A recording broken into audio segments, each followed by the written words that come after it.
Okay,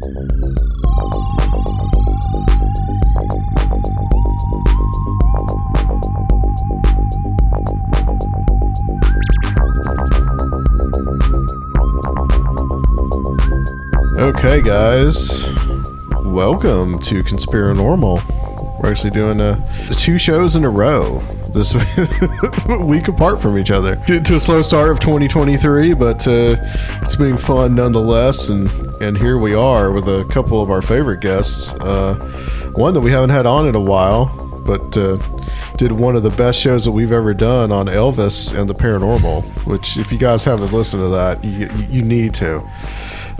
Because there are some great revelations involved. But A.P. Strange is with us. Hey guys, thanks for having me back. Yeah, absolutely. Nice to have you back. Thanks for coming on. It's always great to have you. And Chris Ernst is also with us. Yeah, thanks also for having me back. And I'm very happy to be here. And nobody can see this, but Chris Ernst is in a black and white film somewhere. I am. My default setting is black and white. He's in the Elephant Man at the moment, so that's what's going on. It just it masks all the messiness is what it does. Even though nobody cares. So we're going to talk about the occult in cinema tonight with these two gentlemen, but I thought that since we'll talk about what everybody's probably talking about. Oh yeah. Get you guys' thoughts on these shoot downs. So I'll kind of run over this a little bit. We're recording this on Wednesday the 15th. Was it like a week and a half ago? They shot down the Chinese spy balloon. We know what that is. Then like a week later, last Friday, there was some object, a cylindrical object shot down over Alaska. There was another cylindrical object, and they said that both of these were the size of a small car that was shot down over the Yukon, over Canada. That was on Saturday, and then on Sunday, there was another object shot down over Lake Huron that was an octagon shape. Oh, okay. I think that's the one you're thinking of, which is a weird shape. But so we've had like shape. 3 in a row in like 3 days of these weird things being shot down. And of course, they're describing them as UAP because they don't know what they are. So by the strictest sense of the word, they're either unidentified flying objects or unidentified aerial phenomenon. If you want to use Plus, more people click that link when it says UFO. Yeah, that's right. That's right. Yeah. So yeah, we got some weirdness. I mean, I've kind of got my own thoughts on this, which is that I think that because of the balloon, we were really heightened. Yeah, that's that a lot of consensus is. These things have been going on for a while. We all know this. Weird stuff is in the sky. What it is, we can debate till the cows come home. But because of that heightened sense of alertness, that's why they were shooting these things down. Now, they haven't said that they've recovered these things, so I don't know whether they think they've shot them down or they popped back into another dimension or back to the portal to Zeta Reticuli. I don't know. But yeah, so it's just kind of a very, very, very weird. And I know that on the Where Did the Road Go Slack, I know AP, you've been talking about it a little bit. But I'd like to get you guys' thoughts on this and what could be going on. And I kind of feel like that this is probably going to be one of those things that in December we'll be like, do you remember that weird shit that was happening in February? And then we'll never talk about it again.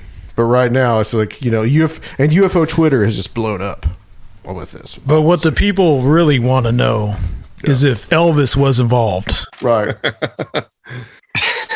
It may have been.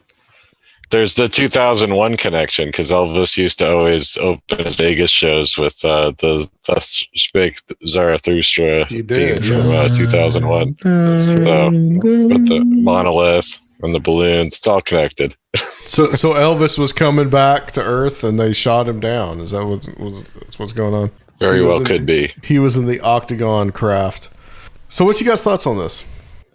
Progressing geometric shapes. Sphere, cylinder, yes, octagon. What's next? Dodecahedron? It's the full Pythagorean 1 to 10. I mean, I sort of agree with, I think it's two things. I think one, it's diverting us from other things that are probably a lot more dire and perhaps depressing that are out there in terms of the media sort of glomming onto it as a thing because it's, you know, it's easy candy. Mm-hmm. But I think I kind of agree with the Fortean entity known as Super Inframan, aka Saxon, who does have a lot of experience with light aircraft and this kind of stuff. And you know, his take on it, I think, if I'm, you know, requoting him correctly, is that he thinks that these things exist and have been out there all the time. They're over most countries, you know, in terms of like spy stuff. But right now there's just a focus on it for sort of media purposes. You know, I know that there are all sorts of, you know, different inflatable aircraft that are used for surveillance purposes, but I don't even know if any of these are really able to get, you know, any information, because I feel like, you know, at least with my understanding of the type of sort of radar and air defense that we have, even though these are slow moving, that's not going to change anything. They're still going to be detected, and there's going to be some sort of jamming, you know, frequency that's in any sensitive area. So I don't think there's anything UFO like about it. I think people are probably noticing it more since there was the Chinese spy balloon, and you know, mm-hmm. I'm sure there's spy balloons all over China from us and England and France and whatever, and all sorts of weird spying going on about, you know, from everybody that has the capability of doing it. And weather balloons too, you know, some of them literally really are, you know. Yeah. As far as the octagon one goes, from what I understand, if you were to fake a flying saucer with a inflatable craft, the octagon would be the easiest shape to do that with. Yeah. If you were trying to make a flying saucer shape with it. So, because it's the easiest way to geometrically spread around like a disc shape. And that's been done before, like with the Balloon Boy thing. Yeah. Back in late. Yeah. And Richard Branson, when he made like a UFO balloon in 1989 and flew it over a highway in the UK, you know, freaked a bunch of people out. This is like higher altitudes. Yeah, but I mean, it could have been a civilian thing that got away. Yeah, you know, maybe went higher than they anticipated, but the octagonal shape actually isn't that weird when you think about it that way. If it was designed to look like a flying saucer, you know. I mean, it is pretty weird how all over the media it is. I mean, that is I find that strange. Also, in that, you know, all of these sort of ex-government and you know, people, and maybe it's just these are their jobs, being news pundits, are weighing in on it. Like, why is everybody talking about spy balloons all of a sudden? Which makes me wonder if it's sort of a talking point that has to do with something else that, you know, I'm not sure what is going on. Some sort of, you know. Yeah, I mean, jumbo. I really do think it's to distract from the ecological disaster in Ohio that's happening right now. Ohio, right? Yeah, yeah, that's pretty bad. One of my friends pointed out, talking about occult cinema too. In Close Encounters of the Third Kind, they were covering up where the mothership was landing by evacuating people, saying there was a train crash with dangerous chemicals. Right. Yeah, I remember and that. Now we're being distracted from an actual train crash with dangerous chemicals by supposed UFOs in real life. So yeah, that's a good point. Yeah, I was about to bring that up about the East Palestine, Ohio thing. I know that like people were saying that it's a distraction from that, but that story seems to be gaining some steam too. So I don't know, honestly. I mean, they're saying that it's being covered up. I mean, if anybody's covered it up, it's probably the company responsible. So I mean, I think there were a couple of bad actors responsible there, but yeah. Yeah. There was another weird movie thing with that too, though, because they filmed the movie White Noise for Netflix not far from there. Oh, really? Which is about like a similar ecological disaster. People being evacuated, and some of the extras lived in East Palestine. See, they told you what was going to happen, man. Right before it happened. Yeah, right. Yeah. Yeah. It's all part of the plan. The plan. We're going to get into some of that later. It's all hidden in plain sight. It's the revelation of the method. Is what it is. So, well, anything else that we want to say about the UFOs? I mean, it seems to be, even like right now, it seems to be kind of dying down. So I don't know why I was surprised, but I was surprised at how fast the believer community and UFO Twitter like jumped onto it. Yeah, they've outdone themselves for sure. Well, it's funny because I started thinking about this stuff symbolically because you know, as much as I might dunk on synchromysticism sometimes, like I have an idiocratic synchromysticism of my own, you know? Sure, yeah. And I was writing a blog post about it, and then I just kind of lost steam and had stuff to do and have a lot going on otherwise. And I came back to it the following weekend thinking like, well, this might be old news by now. People have probably moved on from the balloon thing, but nope. We got 3 more balloons, so I just went ahead and wrote it anyway. I just looked. I did look news search for balloon, and it's like, you know, all of these tons of stuff. But I think people are starting to glom onto it. So now, like Laguna Beach is looking to ban sale of all balloons, and then there's another one of like, what is it like? I'm in a sexual relationship with a balloon. So it's just like balloons now. Yeah. Balloons are I'm sexually attracted to objects and in a committed relationship with balloons. New York Post. I mean, it's a New York Post, but right. Balloons are the word du jour. Quality journalism. Oh, and I was looking into it. One thing I found interesting was I was thinking about, aside from balloons, you had those the lanterns. I think the Japanese lanterns or the Chinese lanterns that they fly with a candle in them. Yeah. And those get mistaken for UFOs a lot of the time.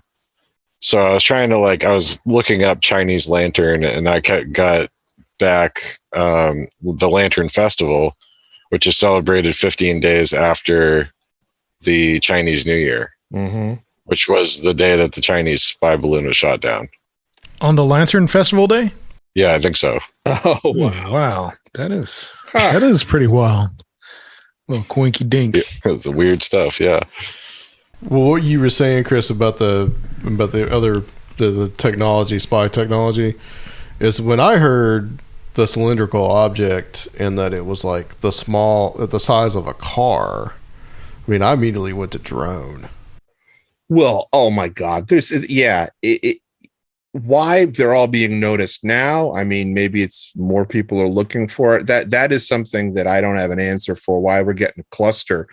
But yeah, I mean, any of these could easily be drones. The drone technology is, and this is again something that, you know, whenever Saxon, Super Inframan, speaks about it, he has a lot more knowledge about this, but it's really, I mean, it's far, far advanced from what we from what we know.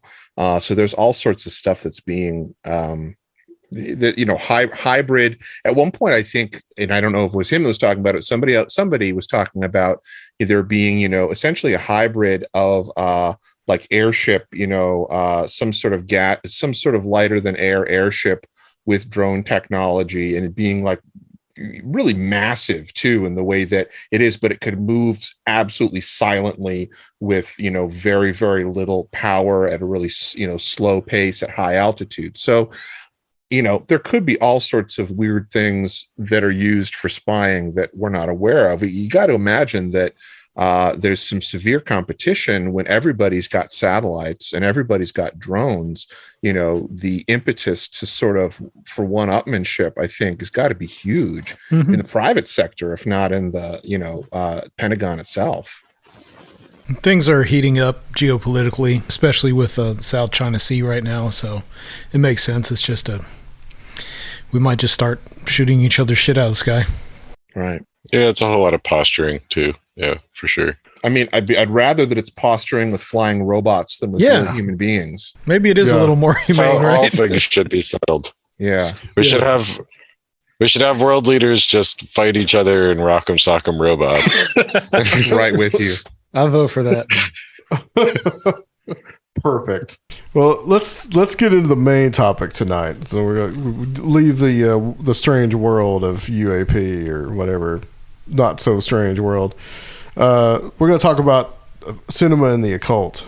And Chris, this is something when we talk about having you come on that, I really wanted to, when you told me the topic, I thought, well, we'd love to get AP Strange on as well for you guys to talk about this. I know you guys have been talking about it so much yourselves. Yeah, we have been. Yeah. And it's, it's something I definitely thought about because it's a central part to, my practice. When I was, I guess in grad school, I started thinking about things, or I got exposed to, this idea of the intersection of occult and art.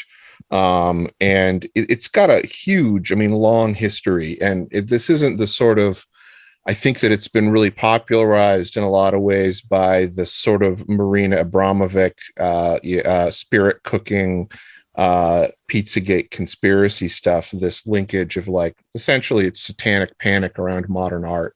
Mm-hmm.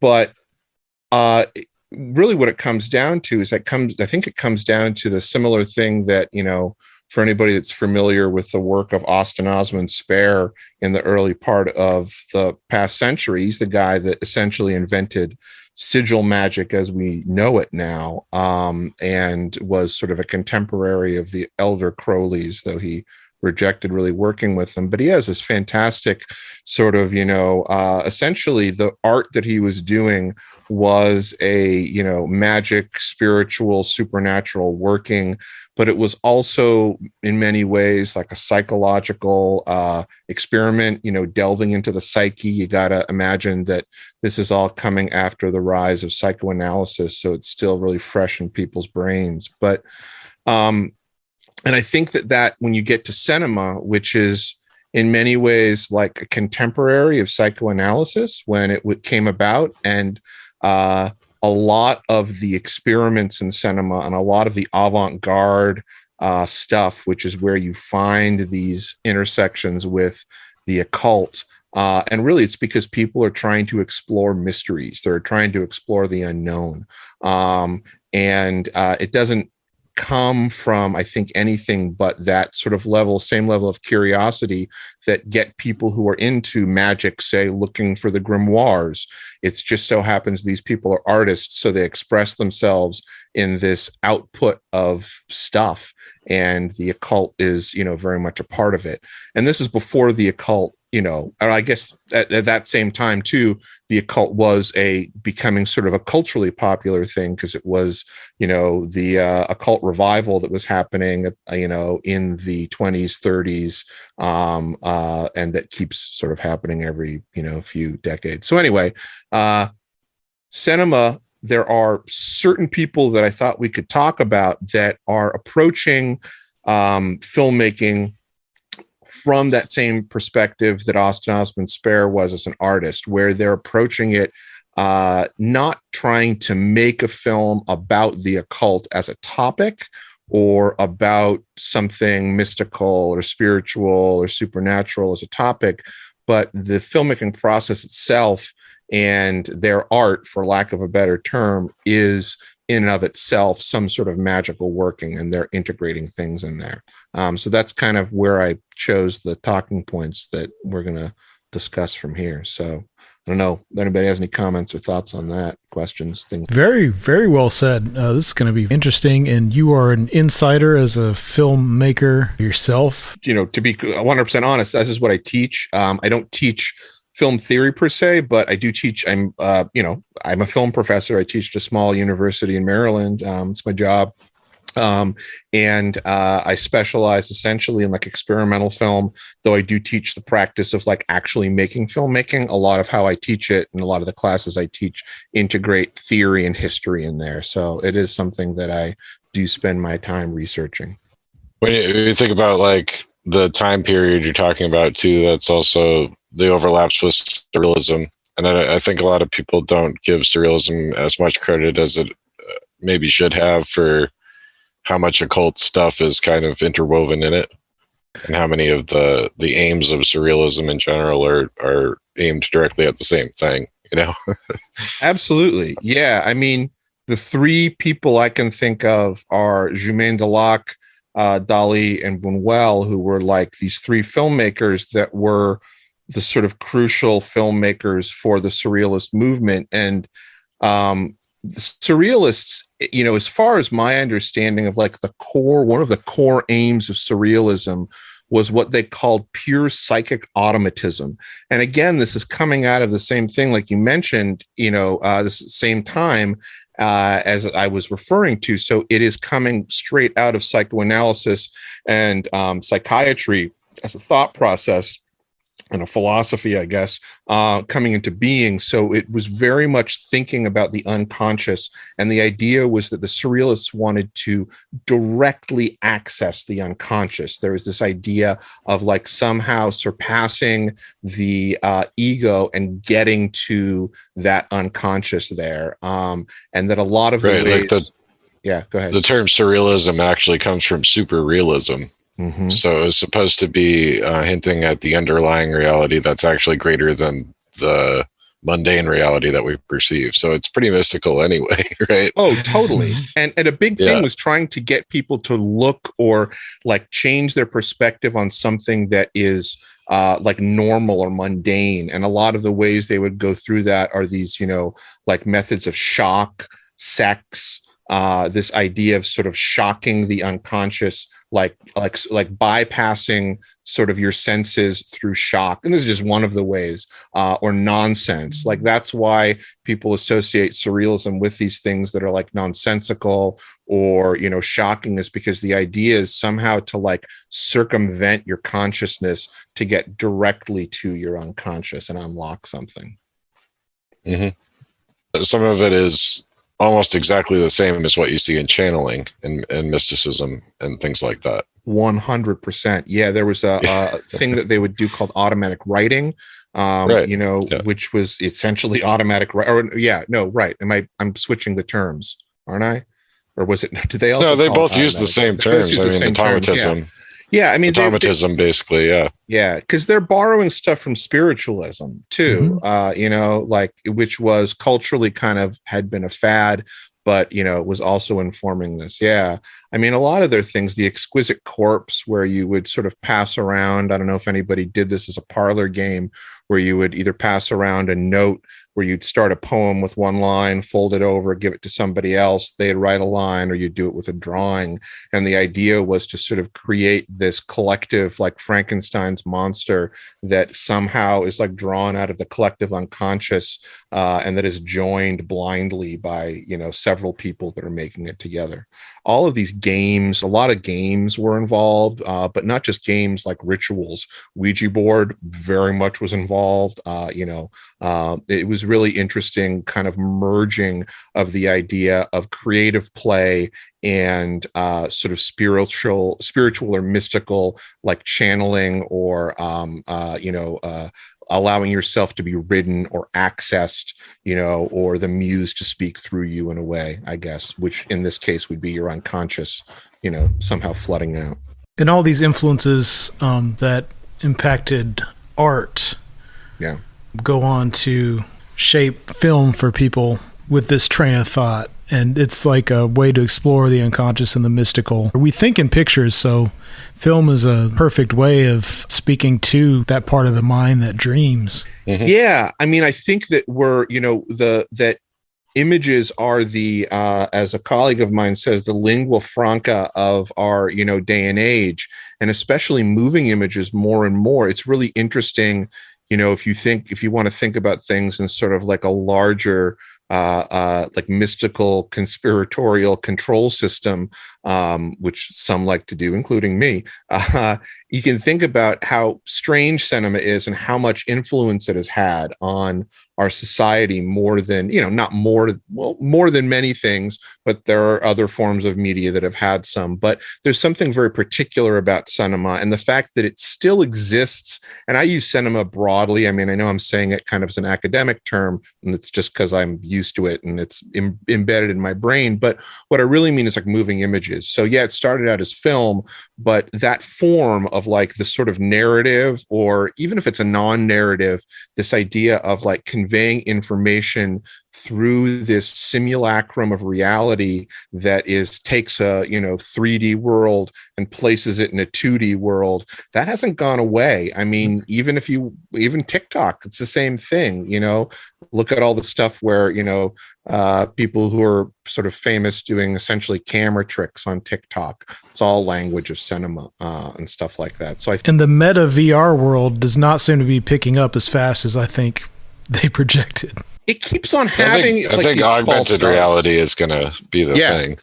That I totally agree with AP on that, and I think that augmented reality is a much more sort of magical use of the technology too. Like, if you think about some of the tenets of certain types of ceremonial magic, you're essentially trying to train yourself to, imprint onto the real world in your vision, signs and symbols and sigils and things like that. And I think the potentials of augmented reality for that kind of, for, I guess, taking the world that we live in and weirding it is really like I much more interesting than essentially being in like it's almost like a 3D.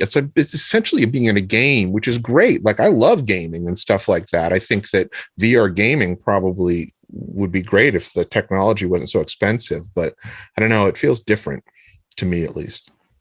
And I'm sure there's plenty of studies on this stuff. I think Dr. Future has gotten into a lot of it, but yeah, engaging with the moving image on screens or projections also puts us into a altered state. Absolutely. Yeah. It is this sort of like, constant waking trance of sorts. Yeah. So I guess one wonders about that too, though, because of a short attention span people have now. Where people watch movies at home and they're kind of half watching, but also looking at their phone. And, maybe that's like the opposite of trance. It's like, oblivion. It's like, I don't know. It's subliminally there. Yeah. I think we talked about this kind of like in our last roundtable, but I don't want to, belabor the point. But like you mentioned TikTok. Well, I mean, talk about low attention span theater. I mean, it's just it's real hard for people to get like too involved into things now. What is the filmmaker's opinion?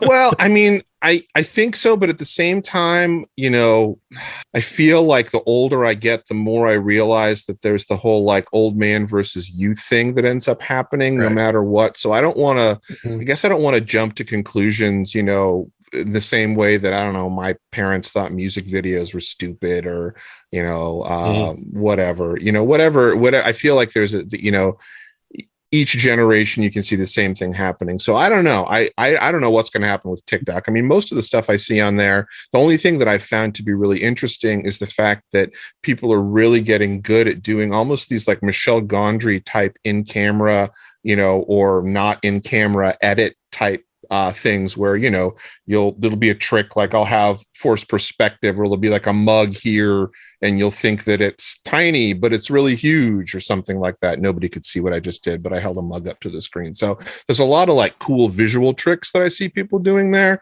And I don't know, what it's going to do in terms of influencing students. Most of the students that I work with are still interested in moving image in some way, shape, or form, even if it's like episodic. So they're interested in it as like a storytelling, conveying emotions and story and theme. But they all do watch TikTok and, it's something that informs what they do. Yeah.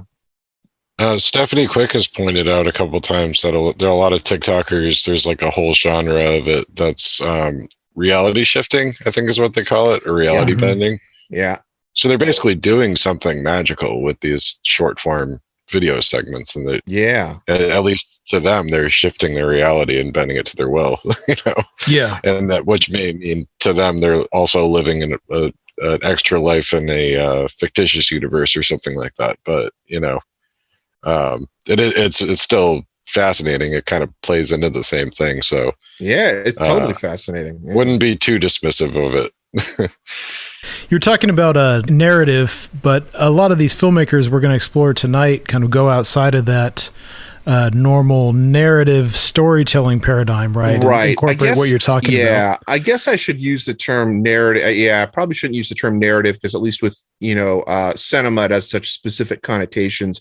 But I think what I mean is, there's a certain it's time based, so that there's, in the same way that there, a ritual has something that has like a beginning, a middle, and an end. There's some sort of sequence or that happens there, rather than it being like a photograph or a symbol or a sigil where it's like all at once. And I guess that's what I mean by narrative. But you're right to point that out, because I think that, there's a lot of times it will be like the fracturing of a normal story narrative that will be part of the work that they do. Yeah.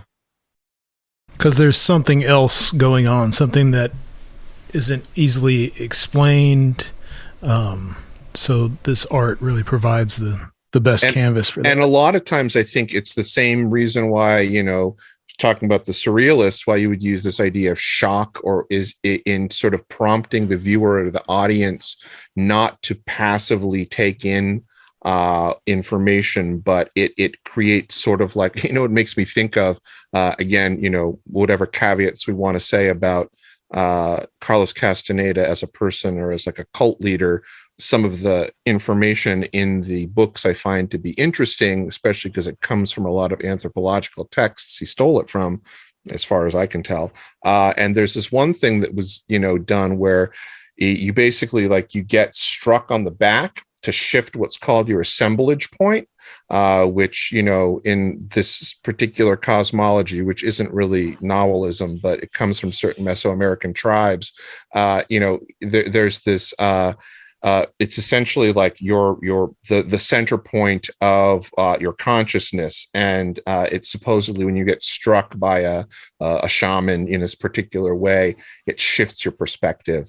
And I think a lot of times the way that I've thought about filmmaking and experimental filmmaking, in that filmmaking that has these sort of non-narrative elements, is that it's similar to that. You're like trying to shock people into taking in this information or perceiving things through their senses in a different way. The guy who was my mentor was this guy, Tony Conrad, and he was an experimental musician and filmmaker and artist. And some people might have heard of him, particularly in the music world. He was doing like collabs with Sonic Youth and stuff like that, up until he passed a few years ago. There's a documentary on him called, I think, Living in the Present, which is a really cool documentary. But anyway, he did this film called The Flicker, and it was the first film that he did that sort of, made him notable in the late 50s. And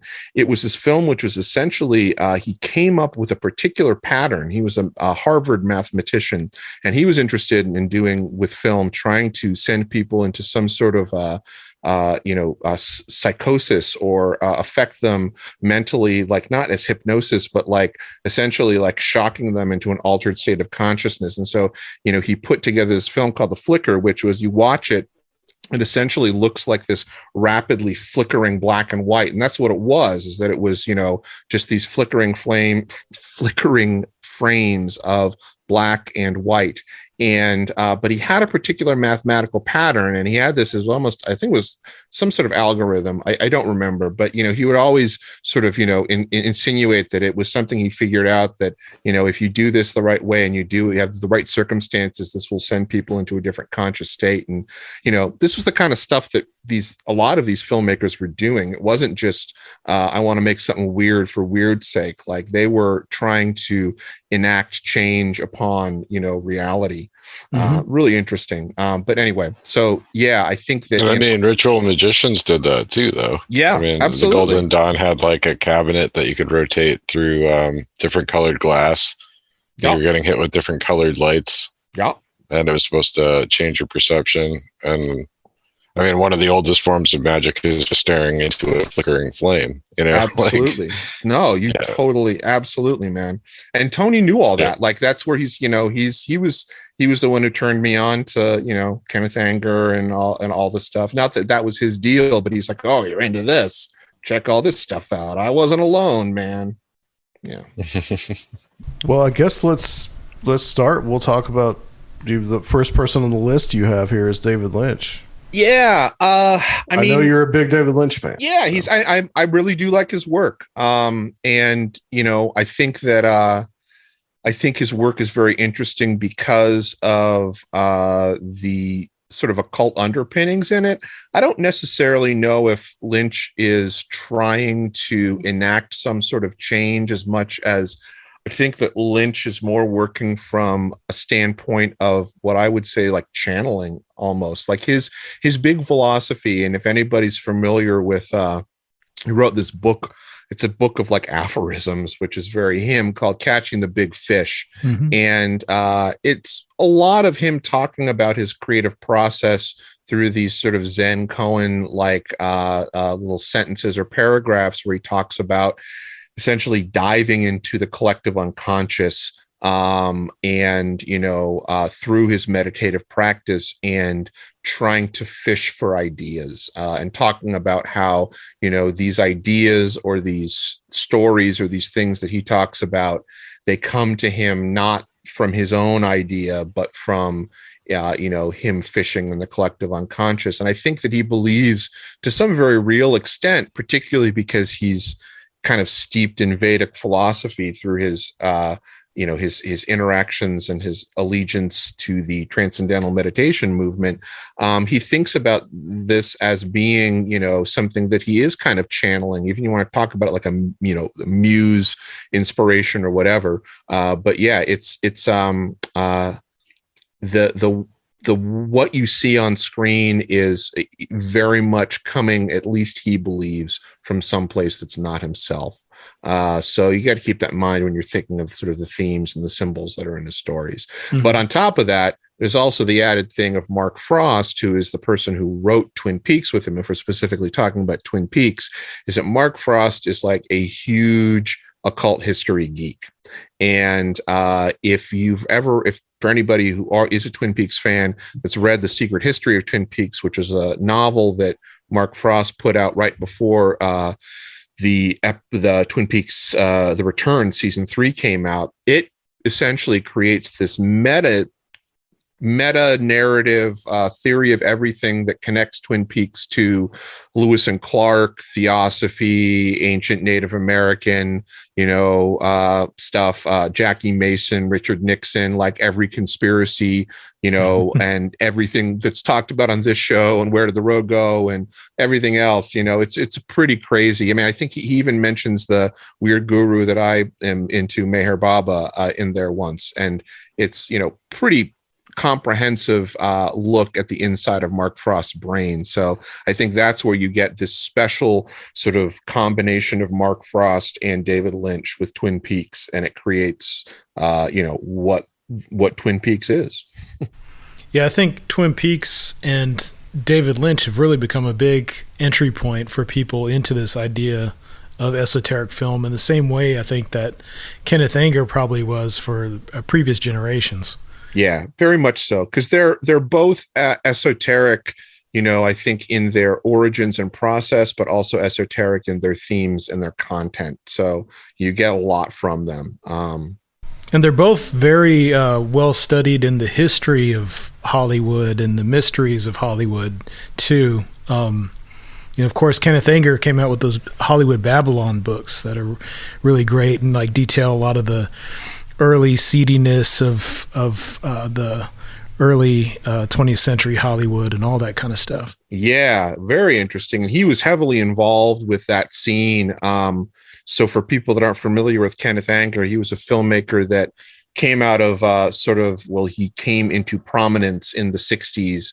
But he made a film, probably in terms of, esoteric filmmaking. There's two films that are most notable. One, Inauguration of the Pleasure Dome, that features the illustrious Scarlet Woman herself, Marjorie Cameron, the Marjorie Cameron that was Jack Parsons' Scarlet Woman, part of, the whole Babylon working thing, and it's kind of cool because Marjorie Cameron, I have to say, she kind of gets a lot of times, when people are talking about her, she is relegated to that being sort of a side note to the Jack Parsons story. But she's really interesting in and of herself. And that's one of the main things that Kenneth Anger was trying to do, was sort of like highlight her on her own, merits. He was, Anger was a Thelemite and a Crowley sort of devotee, though later on, I don't know if he ever had any contact. It's one thing that I probably should know, but I don't. She used to, she was very well known as an artist. I tried to get Spencer Kanza. Yeah. He did a whole book on her. I tried to get him on the show, but it just never worked out. One interesting thing about her, she used to go to Van Tassel's conventions out there in the Giant Rock. Oh, yeah. Yeah. Yeah, she did. She was in with the Contactee crowd. Yeah. Yeah. She was in with that whole scene. Yep.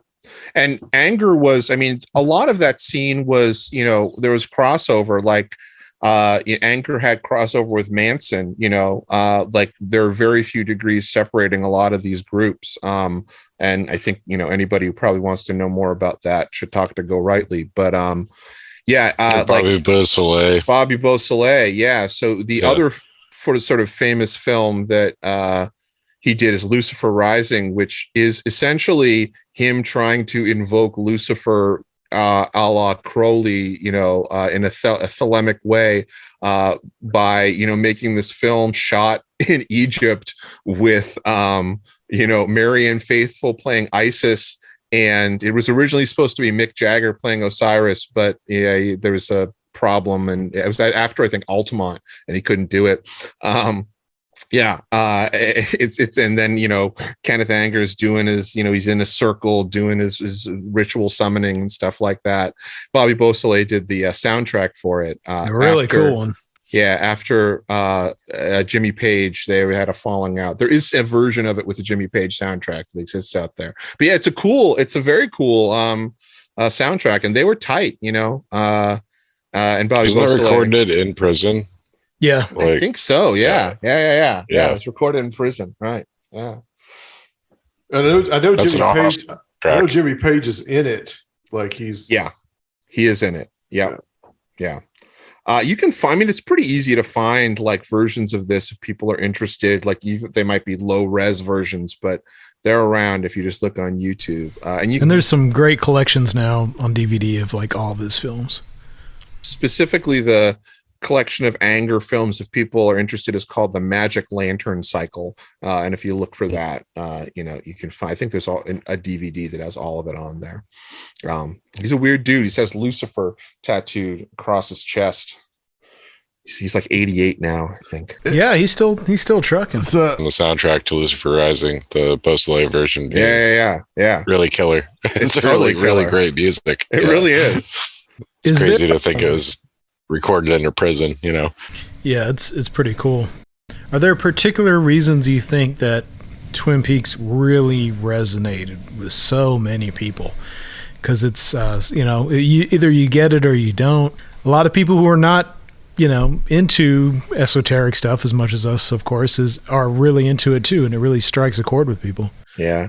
Well, I think for one, Lynch has an uncanny ability cinematically to, like he's just one of those people that I think naturally he's able to make things work cinematically. And I think a lot of that has to do with his ability to create environments with image and sound. Like he does the sound design on all his films still. And I think that it's one of those things that it's just that little, Lynch himself like really kind of refuses to talk about and analyzing most of his work. And he says, it speaks for itself. It is what it is. And I think that's part of his, sort of weird eccentricity genius, is that he has these intuitive notions of what works. And it just so happens that it's something that sort of works universally for a lot of people. That being said, I mean, Ebert gave Blue Velvet like 1 thumb or 1 star, no thumbs, both thumbs down, hated it when it came out. So, critics are going to be critics. But I think it really has to do with the fact, too, that I do think there's something, how would I say it? Like the gestures that David Lynch makes, I think are,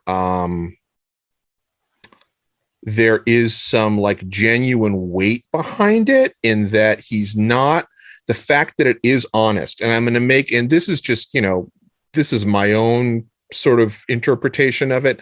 Take, for instance, a filmmaker like Ari Aster, who did Midsummer and Hereditary, and he's dealing with sort of occult themes, does some research, obviously, also a very good filmmaker, and somebody who people like a lot. I think that the difference between like him and David Lynch is that one is a filmmaker that is making a film about something they think is interesting. The other is somebody who is doing a mystical sort of channeled work. And I think that actually comes through. There's something that comes through. And it doesn't happen all the time. Like Dune didn't work. But when Lynch is given sort of free rein, I think there's something that does come through that is like that maybe is some of what those surrealists were trying to get at, that pure psychic automatism. I was going to say it's like authentic surrealism, where he's managing to tap those archetypes and images and build off of it with like a modern kind of Americana-based mythology. Exactly. That resonates with everybody. At least here, like very well said. And Dune, it would have been really interesting to see the Jodorowsky Dune. Yeah, which is a great documentary in itself about that. I watched that a few weeks ago. Yeah, that's cool. That really is. It's funny how close some of these guys are. I mean, Jodorowsky would have been another interesting person. So Alejandro, another interesting, person to make Dune. I don't know. It could have been equally as much of a failure as Lynch's Dune. It had Dolly. It was supposed to be like 9 hours long. 9 hours long. Yeah. It might have been a good money laundering operation for some seedy side of Hollywood. Could you imagine Dolly as the emperor? Just oh my God! Right? He said he wanted. He made all these demands. Dolly did all these ridiculous demands, and one of the things that he wanted, can I have a giraffe in the scene with me? Totally. It was something like, just Dolly also wrote a Marx Brothers movie. Did you? Did he really? Which one? Well, they never made it. Oh. But they ended up turning it into a graphic novel a couple of years ago. So you can buy the Salvador Dali Lost Marx Brothers movie as a graphic novel. Wow. If you're so inclined. Interesting. I think one thing that Lynch does really well is bring in the absurd to all this. And I think that's one of the missing elements that you mentioned, Chris, between people writing these more like explicitly occult movies versus like, because high strangeness and the absurd is a big part of these mysteries and the paranormal. That's a great point. I think that's probably what makes it complete. You're right. I think that's what makes it feel whole. And yeah, I mean, I have sort of thought about that, but I'm glad you reminded me. And his company is called Absurda. That's one of his production companies. Mm-hmm. Yeah, and it's that integration of the absurd, this idea of the trickster, this idea or the representation of something that feels not quite right. It's not a stylized representation. It's interesting. Like, I think there could be probably a whole academic paper, not that I'm going to do it, written on his use of special effects and, the particular types of special effects that he uses. Like you really look at it, particularly in Twin Peaks, he uses this really weird, almost like, it's not like it's intentionally looking realistic. It almost looks like it's made to look kind of crappy CGI. Yeah.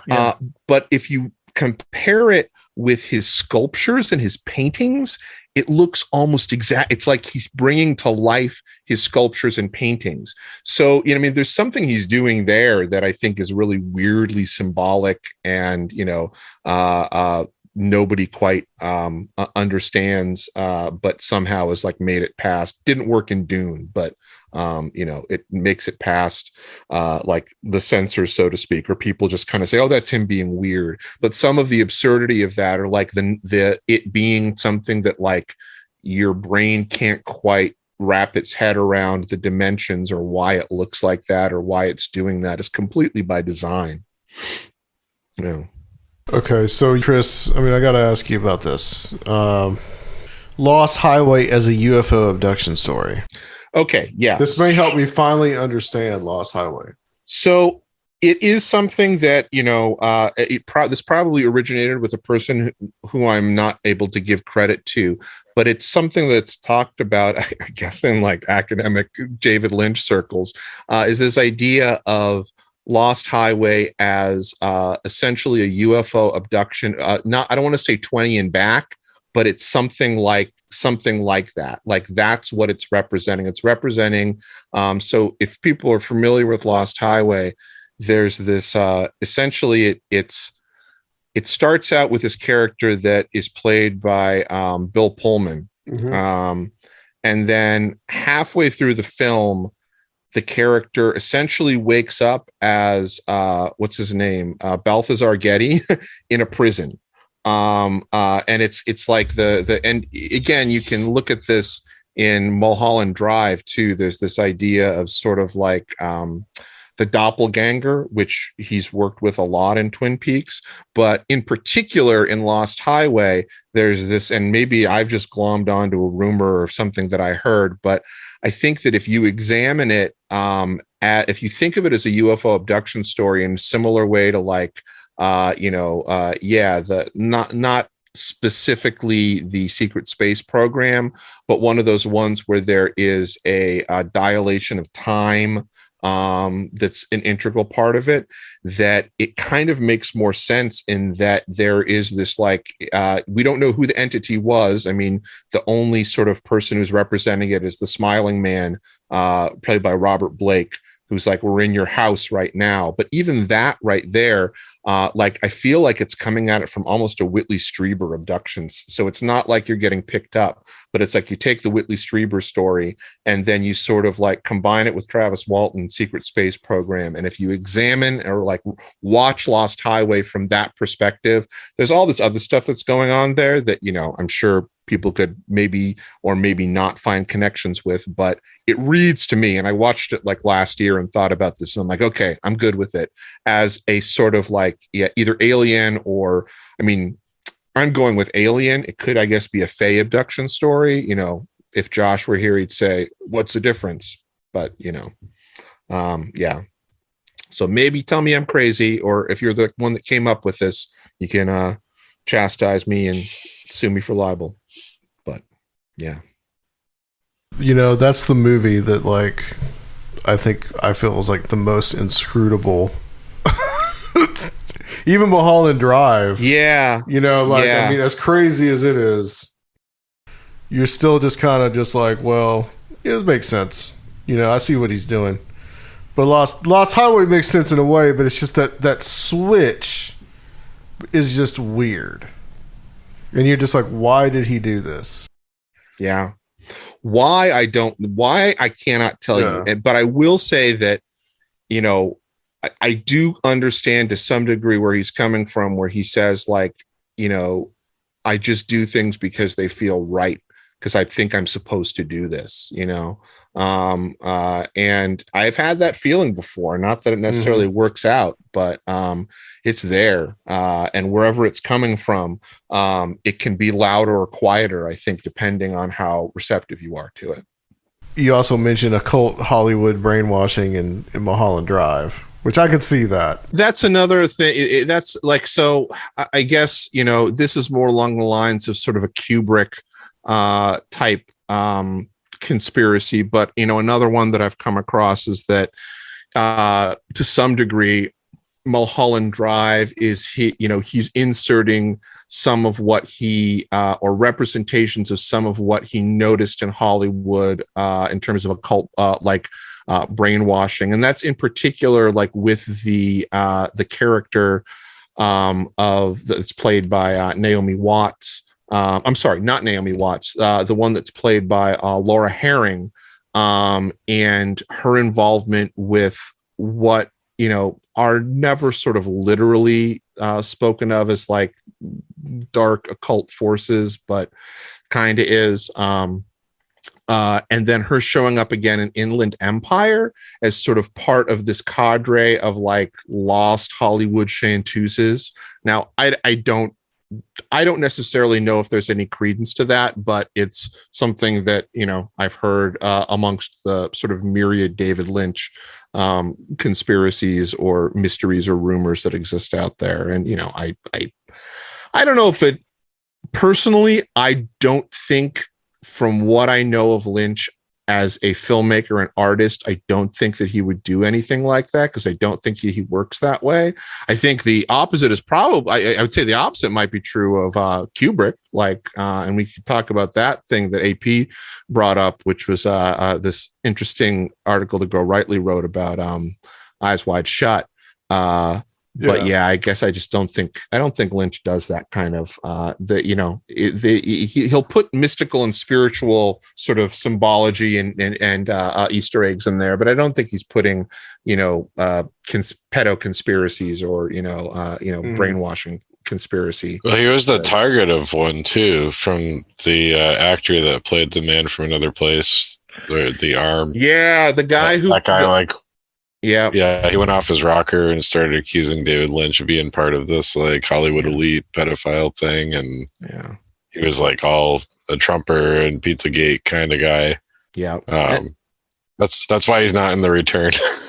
Yeah, that's why he's not in The Return, and instead he's played by a weird sculpture that David Lynch put together. Yeah, that looks like a tree or something.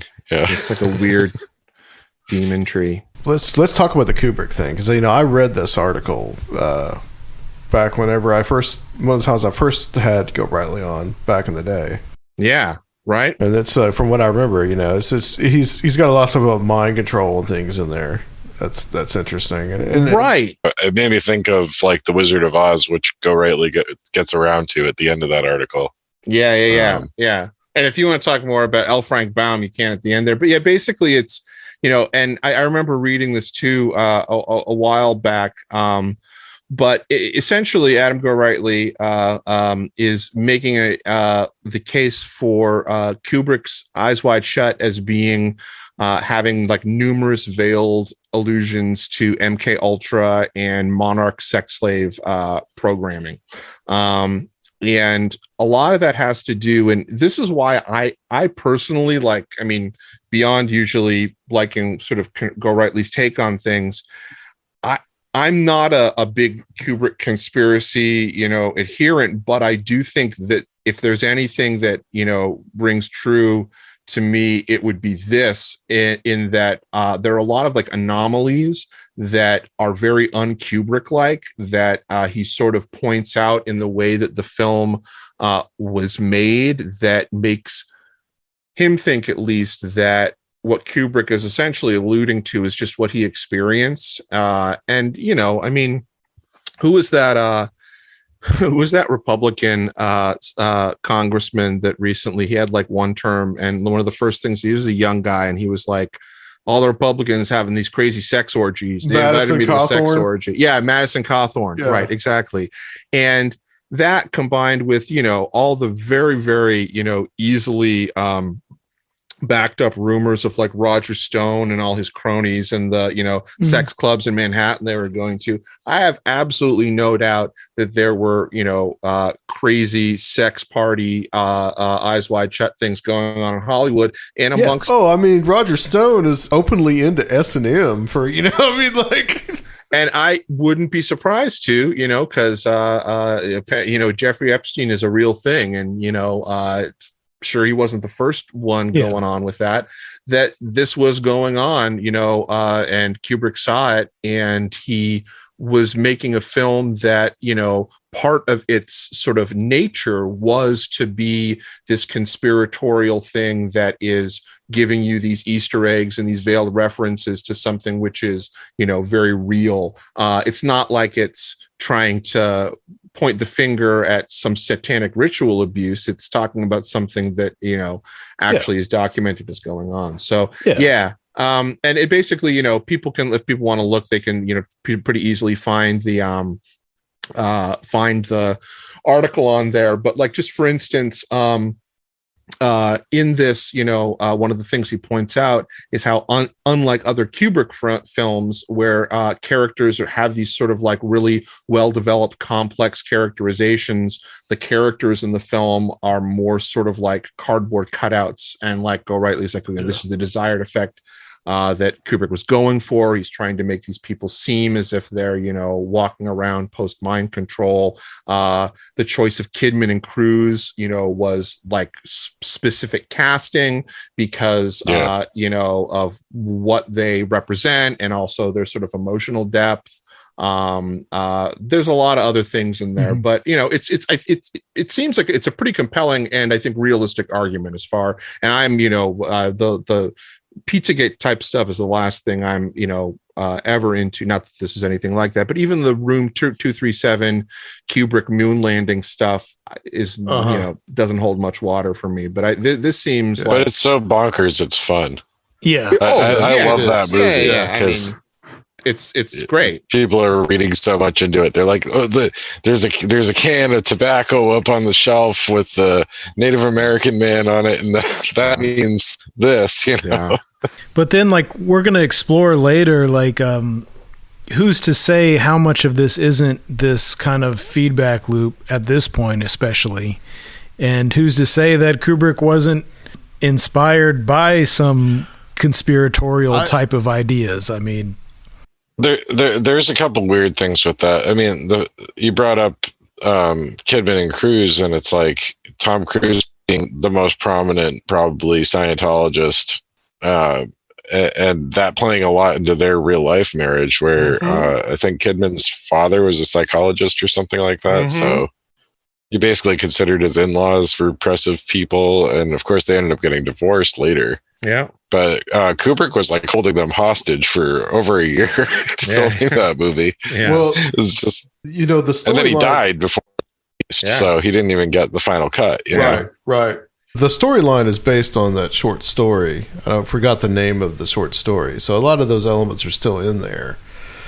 My suspicion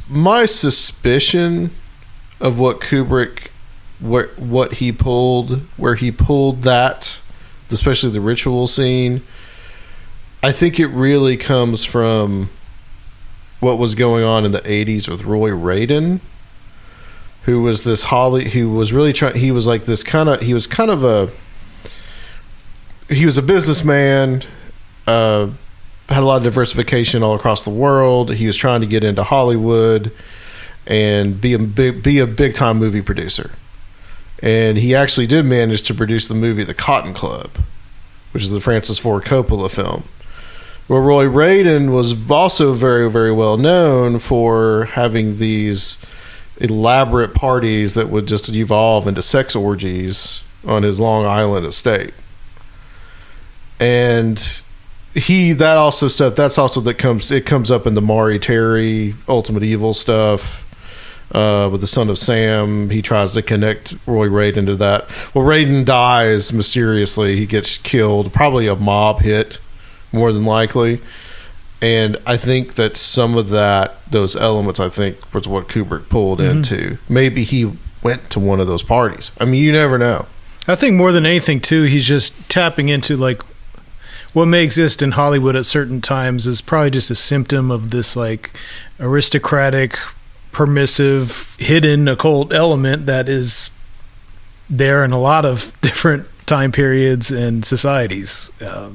Well, I mean, occult, not to jump to, fast to another topic, but occult in Hollywood was, a big thing. And especially in like early Hollywood, mysticism and a lot of the actors and studio heads were sort of dabbling in occult revival stuff. That's, something that I touched upon when I've talked before a little bit about the Meher Baba stuff, that Indian mystic in the that I know about because my parents were followers of him. He, in the 30s when he was traveling, he came to Hollywood and he met with a lot of people like Greta Garbo, and one of the people that he made serious contact with was Garrett Fort, who was the screenwriter who wrote both Dracula and Frankenstein.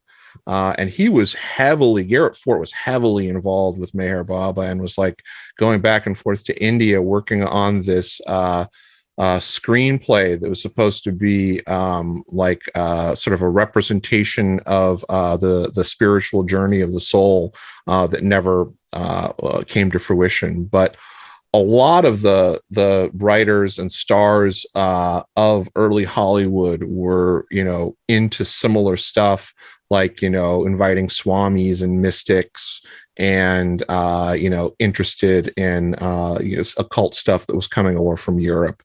And a lot of that, I think, was influencing early Hollywood too. Yeah, for sure. I think it's funny how it's kind of subtly in there in old movies if you watch old movies, and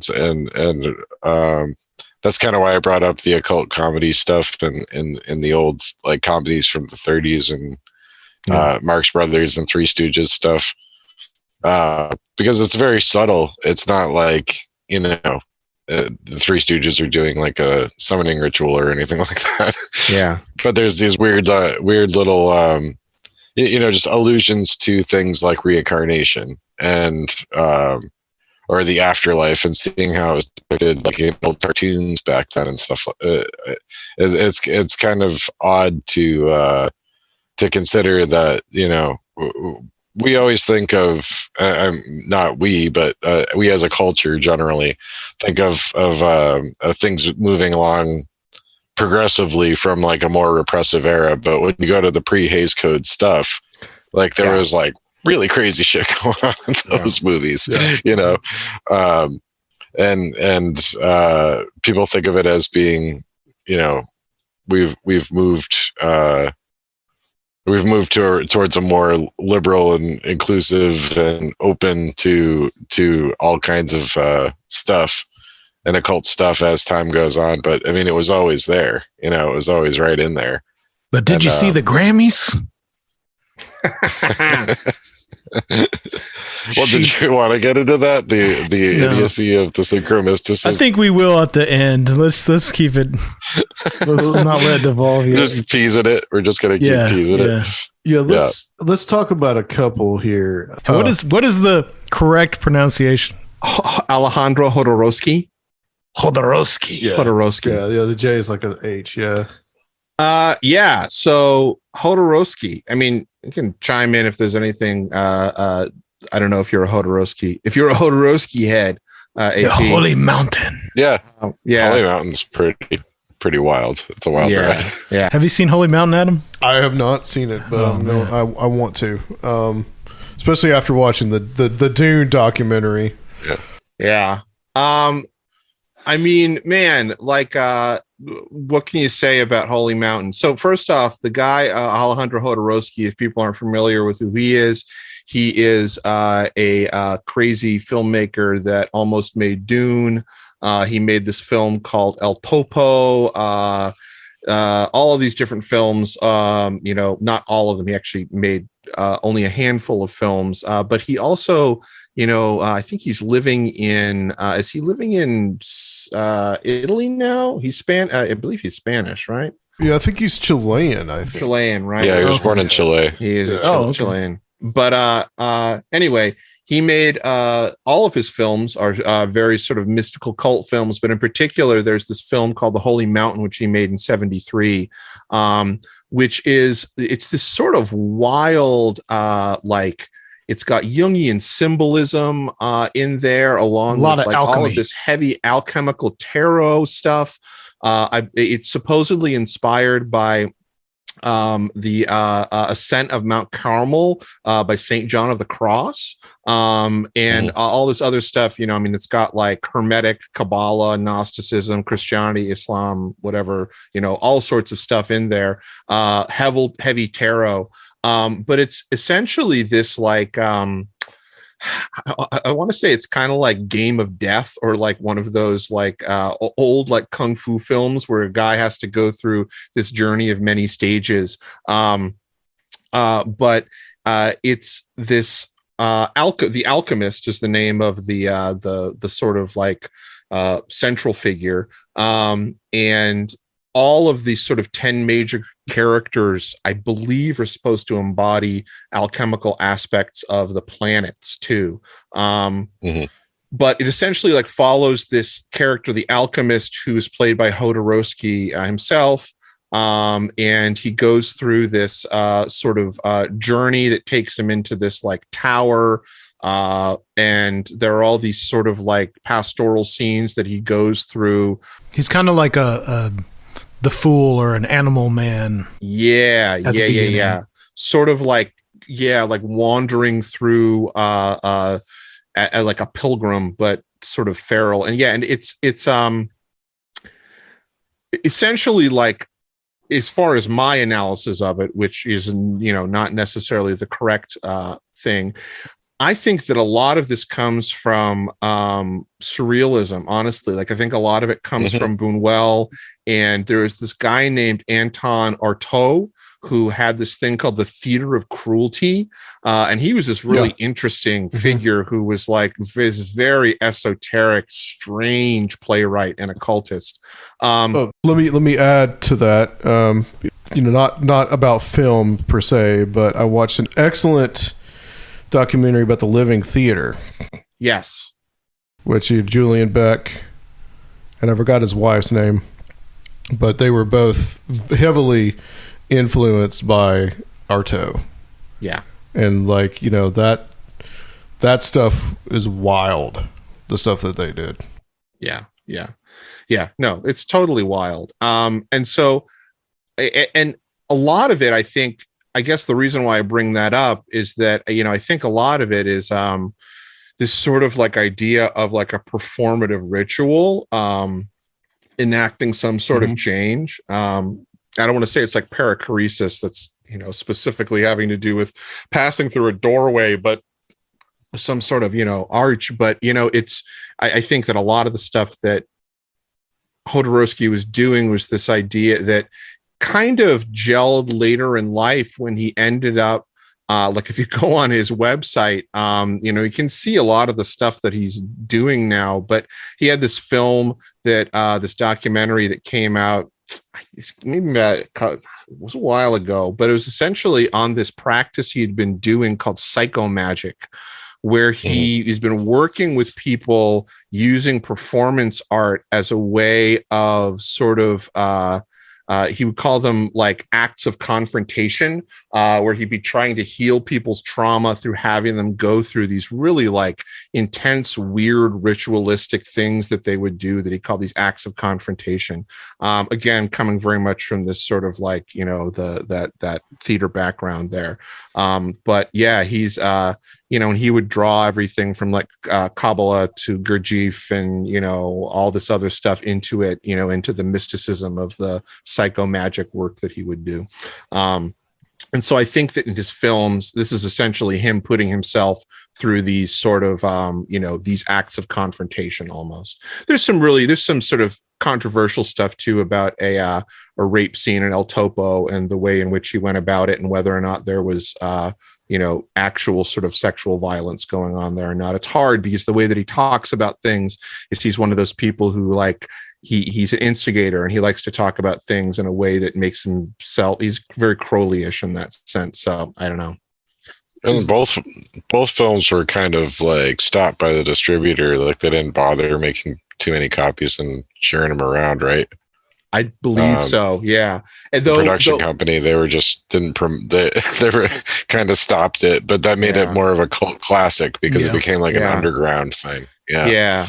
I want to say that like it was either George Harrison or John Lennon was helping sort of promote it. I think it was Lennon. Was it Lennon? Lennon convinced somebody to like finance it, but then they it was one of the Beatles producers financed it, I think. But like Lennon was trying to like, he was like showing it around like New York and stuff. I think I think the role of the thief was offered to George Harrison too at one point.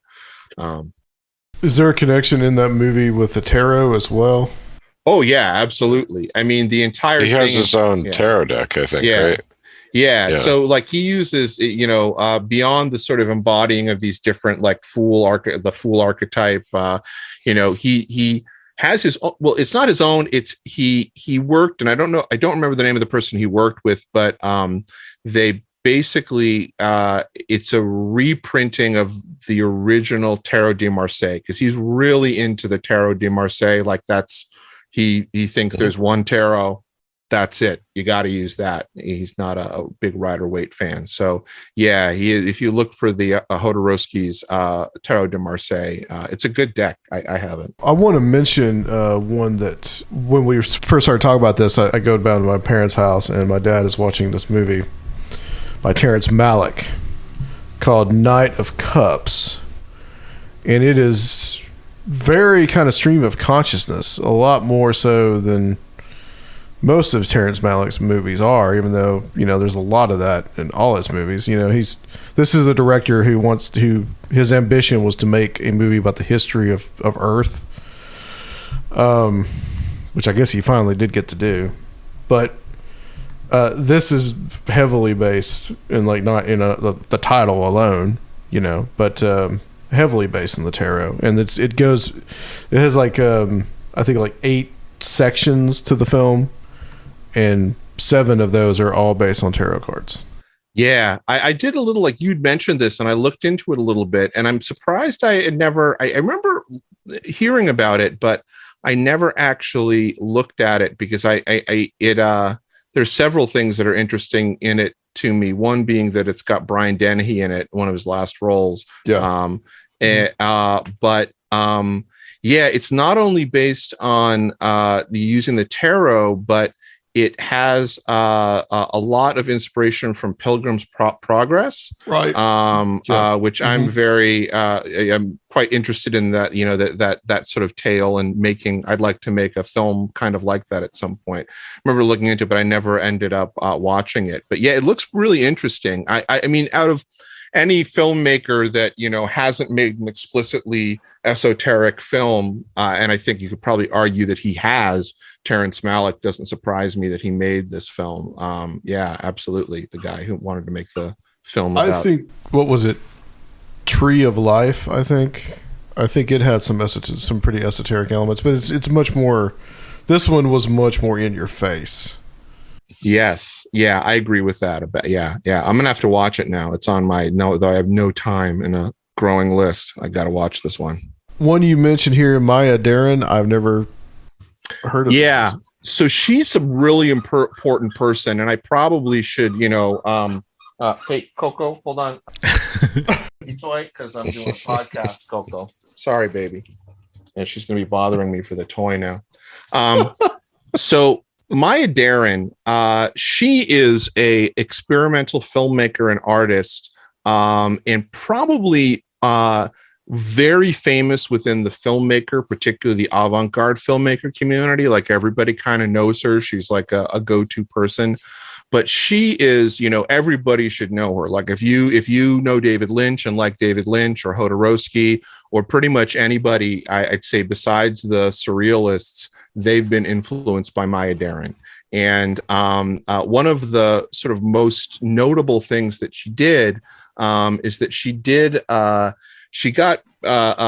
so first off, she's sort of she's a general artist. So she, meaning that she did many different types of forms. She did dance. She was a writer. She wrote a lot of great essays on film theory, but she's most notable for her experimental films. And she, towards the latter part of her career, or after she had made some sort of, experimental films that were more in the non-documentary sense, she became really interested in Haitian Voodoo, and in particular, it as like a dance form, coming as a dancer. So she had sort of made this name for herself in New York City as, in the art scene. And from there, she ended up taking a trip to Haiti, and she was working with practitioners there that were doing trance drumming, sacrifice, and were specifically doing the possession, the riding, where the gods or the spirits, the Loa, ride these people who offer themselves to her, take possession of the dancers. And so she did a lot of this, like almost like ethnographic documentary film work there, but she really wasn't able to like cut it into anything coherent. So she ended up producing a book. The film, I think it was, there's a film you can see called Divine Horsemen, The Living Gods of Haiti, that I believe her husband, Teji Ito, put together after her death. But it very interesting work, because a lot of her writing and a lot of the experimental films that she made were dealing with these very similar ideas, almost, I would say, similar to like, if anybody's familiar with the, she's a writer and dancer, Alkistis from Scarlet Imprint. Similar type of work in that sense, or I found some similarities to it.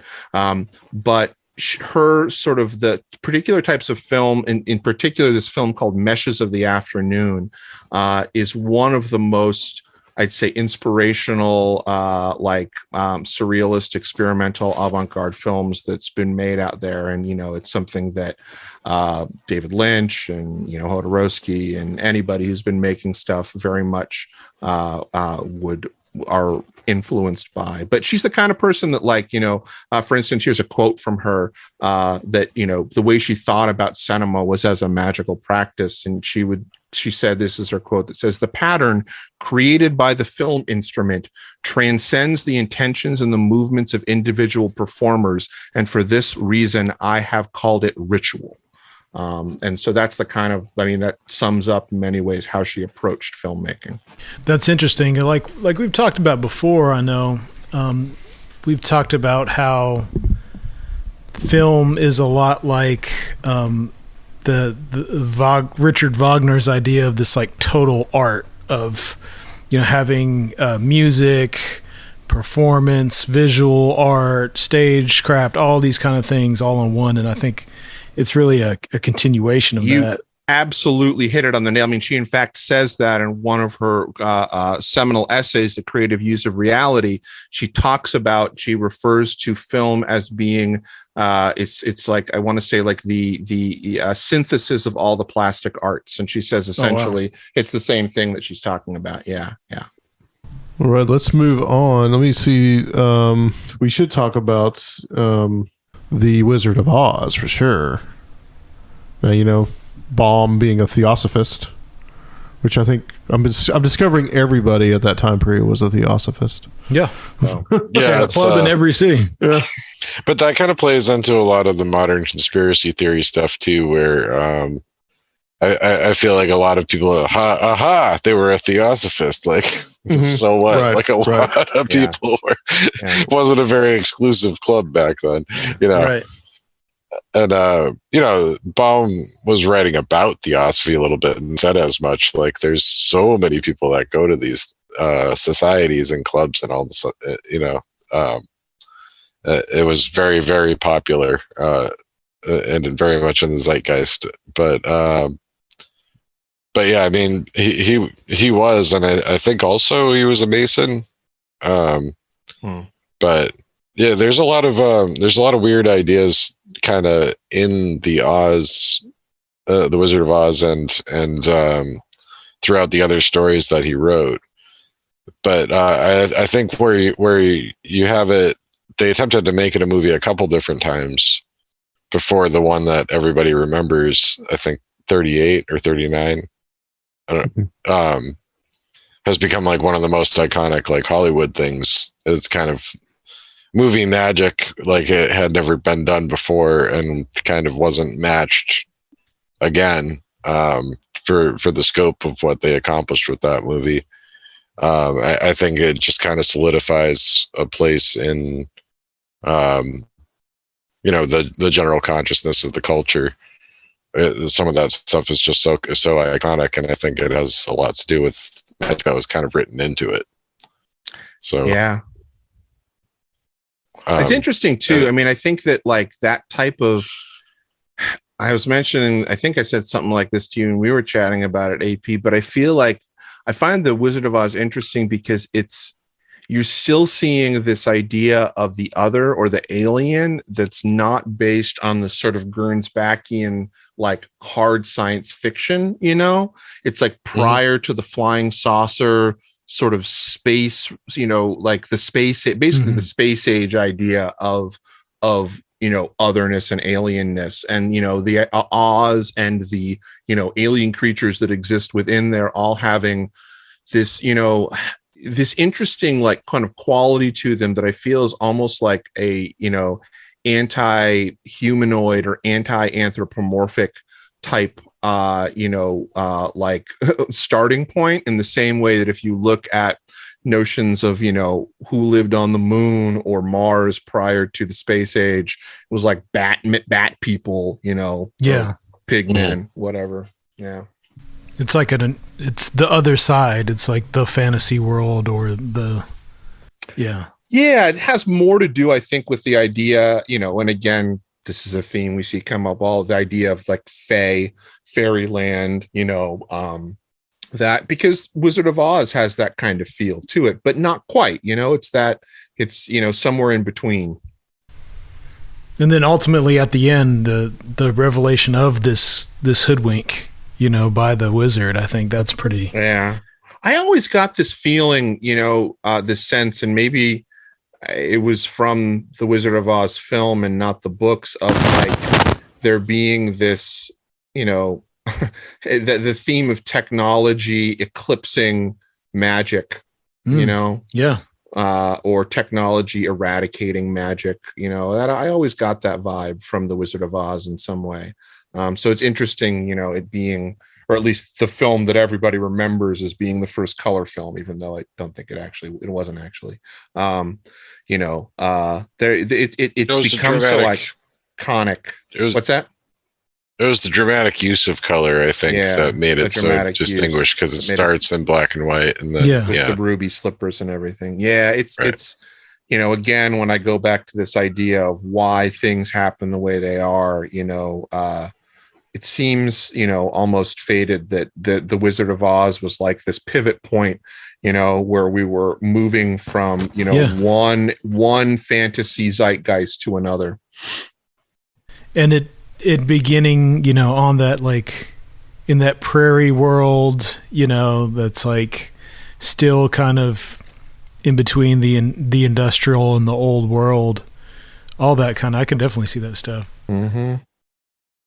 But it's also this idea that no one ever dies in Oz, and that's not made clear in the first story that everybody's familiar with. But when you go into the whole series of stories, there's no death in Oz. Like a death isn't a thing there. But what happens in the rest of the stories? It follows all the other characters. I haven't read all of them, but you get like the full story of the Tin Man, or it's kind of world building in a way. He's just building out Oz and exploring all these other different places. And there are serious Oz heads out there, and people that have written their own kind of fan fiction. And one of the ones I wanted to bring up was a story called The Invisible Inzi of Oz, that was written as a result of Ouija board communication. Oh. between two kids in like the 30s or 40s, I think. And I don't know how you write an entire book with it using a Ouija board. It must have taken forever. But but yeah, I mean, well, I guess it's not a full book, but it's more just a short story. But it got accepted as Oz canon and published in their fanzine because L. Frank Baum's wife, I think, was still alive, and she kind of gave it the seal of approval. So that's an odd little tidbit. I would like to track down this story, but I haven't. A bit of Oz from the other side. Well, right. It could be the most legitimate Oz story. But I found an article about it in an old Fate magazine. There's some cool things that have been, channeled through Ouija boards. There was, I feel like Ren Collier talks about this. He's one of the people I've heard talk about it. But James Merrill, who was a poet in the 1930s, maybe 40s, 50s, 60s, he did. Over 20 years, he had this seances with the Ouija board with his partner, and they transcribed it and they turned it into this. And there's this book called The Changing Light at Sandover, which is like this 20 years of Ouija board. Really, I mean, I guess that's what it takes, 20 years. Wow. Yeah, I mean, Sylvia Plath was doing that too, I think. There were a couple poets that were doing that for sure. I could see poetry would be a little easier than doing like a whole novel. Strangely enough, James Merrill was friends and part of the same circle as Maya Deren. Not strangely, I mean. Oh. In your notes here, you had imagery and aspects of it are ubiquitous in our pop culture references, but also in terms of the highly strange. I mean, it just shows some of these films, like a film like that becomes like modern day mythology. So it kind of serves as a jumping off point and a repository for all this kind of esoteric information. Hey, what is it that we call it when people are in a place and things are strange? We call it the Oz effect. Yeah, absolutely. It's just part of the vernacular and everything. Right. I mean, you might say we're not in Kansas anymore, or Yeah. So I mean, these things become so ingrained because they're so ubiquitous. Everybody's seen it, and it's a cultural touchstone and a reference point that everybody's going to get. So you kind of, I think, with 20th century pop culture, that's one of those like big nexus points of symbolism that can always be drawn from and referred to. Yeah, we should talk about the comedy stuff. Because, I mean, when people think of the occult, they don't think of comedy usually. Let's change it. I think the value in the occult using humor, and I think, there's a lot of... I think it's actually necessary if you're going to do anything occult-wise that you have a sense of humor, at the very least. But yeah, I mean, I kind of alluded to it before, but it's something for me, having grown up watching a lot of classic comedy, the stuff really, the really old stuff from silent movies on, was always interesting to me to kind of notice these little themes where, like reincarnation, for one, would be used as a gag in some of these. And I'm like, why was reincarnation such a prominent enough that an audience will just accept it as a plot point, or just to kind of seemed interesting. And I mean, some of these guys really were, they knew about the stuff. So to me, it's an indicator of the prevalence of some of these ideas. So one of the ones I looked at with regard to reincarnation is actually a later Three Stooges one with Joe Besser in the third Stooge spot. Everybody's least favorite Stooge, Joe Besser, where their sister, the Stooges are all brothers in this one, and their sister comes back as a horse. So that was like specifically the horse is one that pops up with the reincarnation themes. There's a Laurel and Hardy one where the joke at the end is Oliver Hardy dies and he's reincarnated as a horse, and you know it's him because he's wearing the derby and has the mustache. Right. And he says, "This is another fine mess," you know. But yeah, the reincarnation themes are kind of funny to me in those. And numerology is something that was kind of more widely accepted. I know Stan Laurel himself changed his name to be a more auspicious number, from Stanley Arthur Jefferson to Stan Laurel, because the number would work better for success, and apparently did. You know, he ended up teaming up with Oliver Hardy, and we still know who he is now.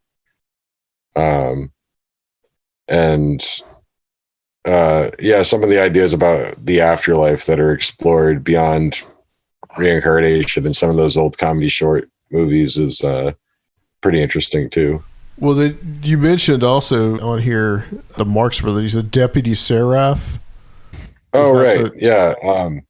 The proposed TV series that the Marx Brothers were supposed to be in. And at this point, they're very old.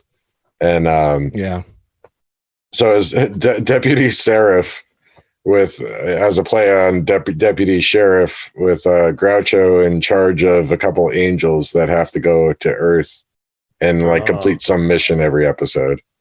And the angels, of course, are Chico and Harpo Marx. And I think Chico died like pretty quickly after they started making the show. And I think they were mostly making the show because Chico was broke.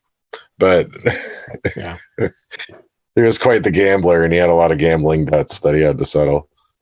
So yeah, I mean, that's just kind of a really weird way to end the Marx Brothers' career, is have this like TV show idea where they're just in the afterlife or on another plane. I mean, essentially they're angels. They're supposed to be like well, I guess like seraphim, because that's where the seraph comes in for the deputy seraph. So pretty wild. You can find little clips of that on YouTube, and it's really weird to see. There's a part where like Harpo takes his halo and takes a bite out of it, and I don't know. It's just funny, weird stuff that I've been digging into and trying to find little examples of how the occult and afterlife ideas and magical ideas have been exploited, but in the old comedies. And you mentioned too, like with a more I guess closer to modern day, but Del Close is another one. Yeah, I don't know if this is somebody that Steve Berg talked about this. Yeah, talked to Steve Berg about. I mean, he probably covered most of this, and he would know this. He knows this probably more intimately because he's actually part of that scene. But Del Close, who is he's this guy who basically invented long form improv, and he's kind of the the guru, so to speak, for most of the famous comedians there, like Amy Poehler and all the Upright Citizens Brigade, and come from this sort of school of Del Close. Now, Del Close was a huge occultist, and a lot of his work was essentially about trying to invoke possession or get rid of the self, and people sort of very much worshipped him in this kind of cultish fashion. But he would do things like have exercises where students would invoke a god that they create for their group vision, and then they would worship it. A lot of his stuff was very much invocation, and remain sort of legendary amongst the improv community. But they say things like he would come up with these rules and these sort of invocations that people would use, and they'd say things like thou hast taken control of my good sense. When thou art with me, I am debased and dishonored. Like all this stuff, which if you know anything about ceremonial magic, it's very, very similar type stuff. He is the sort of progenitor of long form improv, which is then influenced and sort of, put itself out through most of today's most successful comedians. Interestingly enough, he also said that he was, he was, I think it was heroin that he was addicted to, I think anyway, early on in his career. And he said that a coven of witches in Toronto, because he's Canadian, cured his heroin addiction. And that, so he was somebody that was very much steeped in, the occult, and it was the basis for, his comedy. Well, I'm sure you're familiar with the integral role of humor in a lot of Sufi traditions, so it's not too far from spiritual or metaphysical matters at all. It can really serve to, crack open your head. And laughing too, it's one of those things that can be part of, or there is like a tantric tradition where it can be used to access Kundalini. I know Sarai's talked about this before, like when he's essentially made an analogy between the laughing churches in charismatic Christianity, which I'm sure y'all are familiar with, this idea of like you catch the holy laughter and you pass it on to somebody else. You can find these videos of it. When it's not like performative, it could be, Kundalini that's happening. It could be this, an actual sort of mystical energy phenomena that's happening. And it can be triggered by laughing. We could all use some more of that. Oh yeah.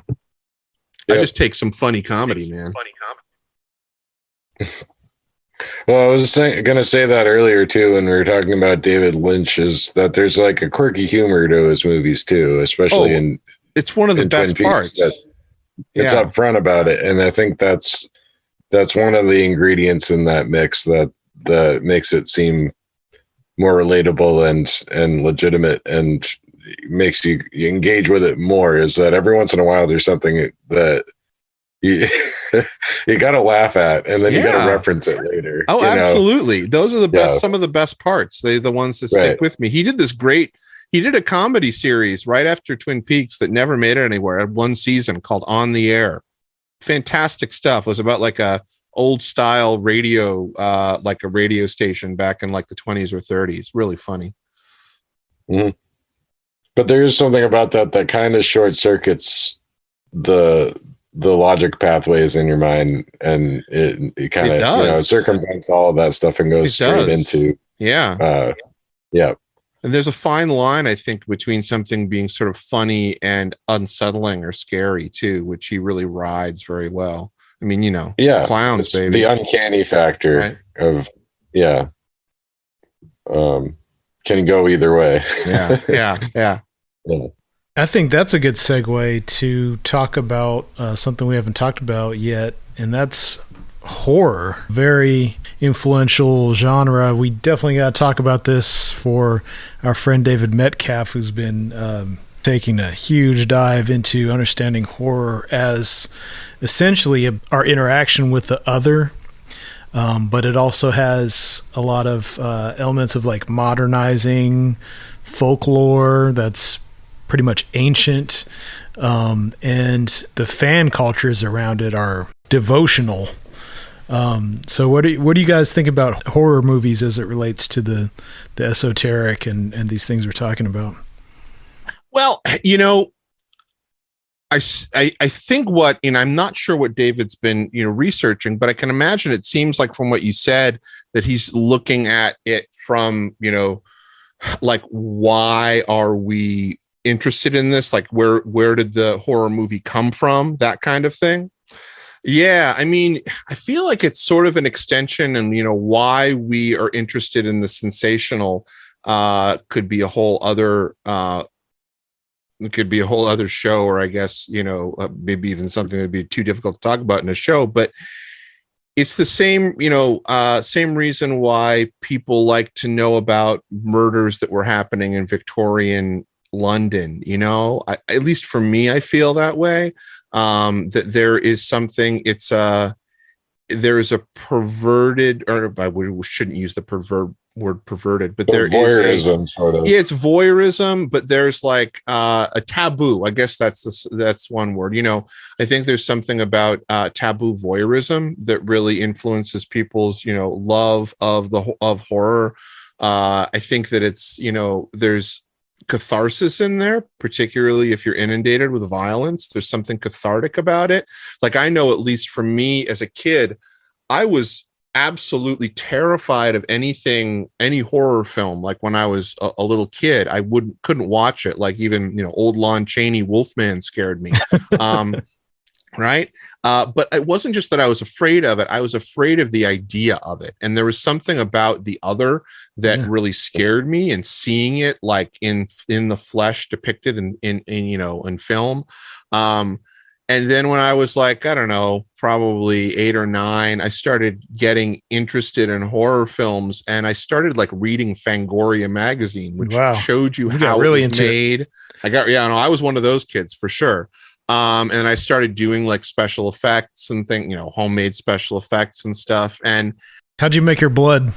Caro syrup, cornstarch, a little bit of water, food coloring. That was the cheapest. The cornstarch, does it make it kind of chunky? Cornstarch gives it that little bit of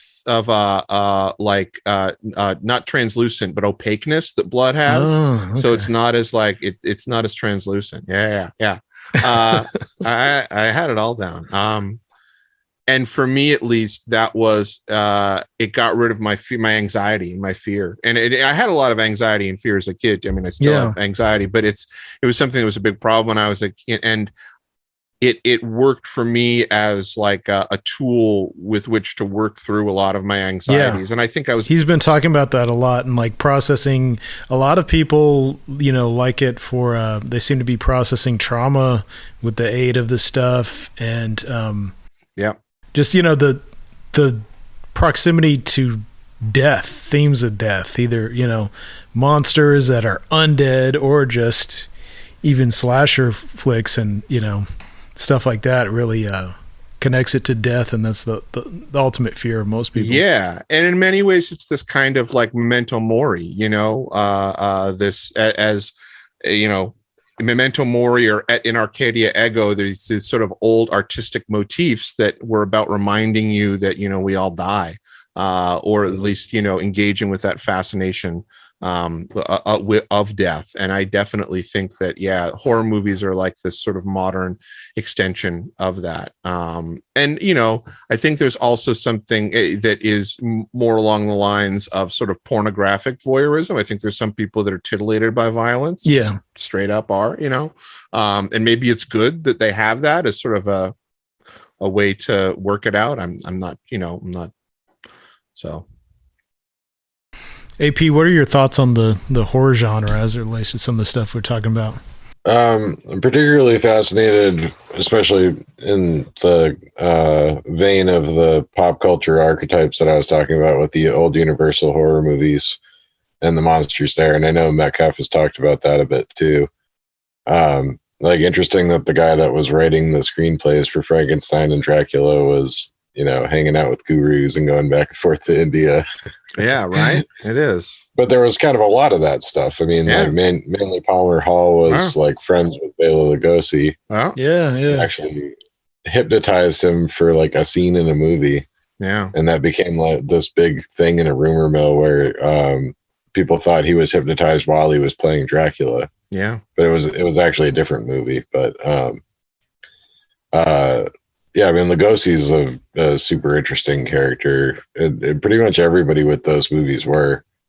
But the Dracula thing, to me, that's... I've been on a Dracula kick lately, and it was actually kind of a synchronicity with some of the posts that Metcalf was posting, because I was sending stuff to Stephanie Quick, and she was at the same time sending me Metcalf stuff from Facebook.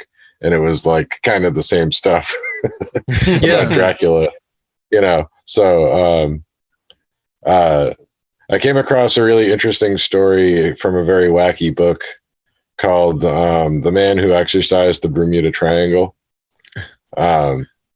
reading it as research for an article I was working on for Paranormality magazine that'll be out next month. But Reverend Omond, who is best known for exorcising Loch Ness, one of his early exorcisms was at a place called Kettleness in Yorkshire, which is a part of the Dracula story. That's where Dracula comes to shore in the book. Okay. Right. So when he's brought over from Transylvania, the ship sinks, but Dracula climbs to shore in the form of a black dog. Yeah. So there was an actual black dog that was being seen there, and Omond had exorcised it. But it occurred to him later that Bram Stoker was basing all his locations on places that he'd been before. Yeah. And he suggested that maybe Bram Stoker had a form of second sight and could sense this black dog at Kettleness and based that scene in Dracula on something he actually experienced.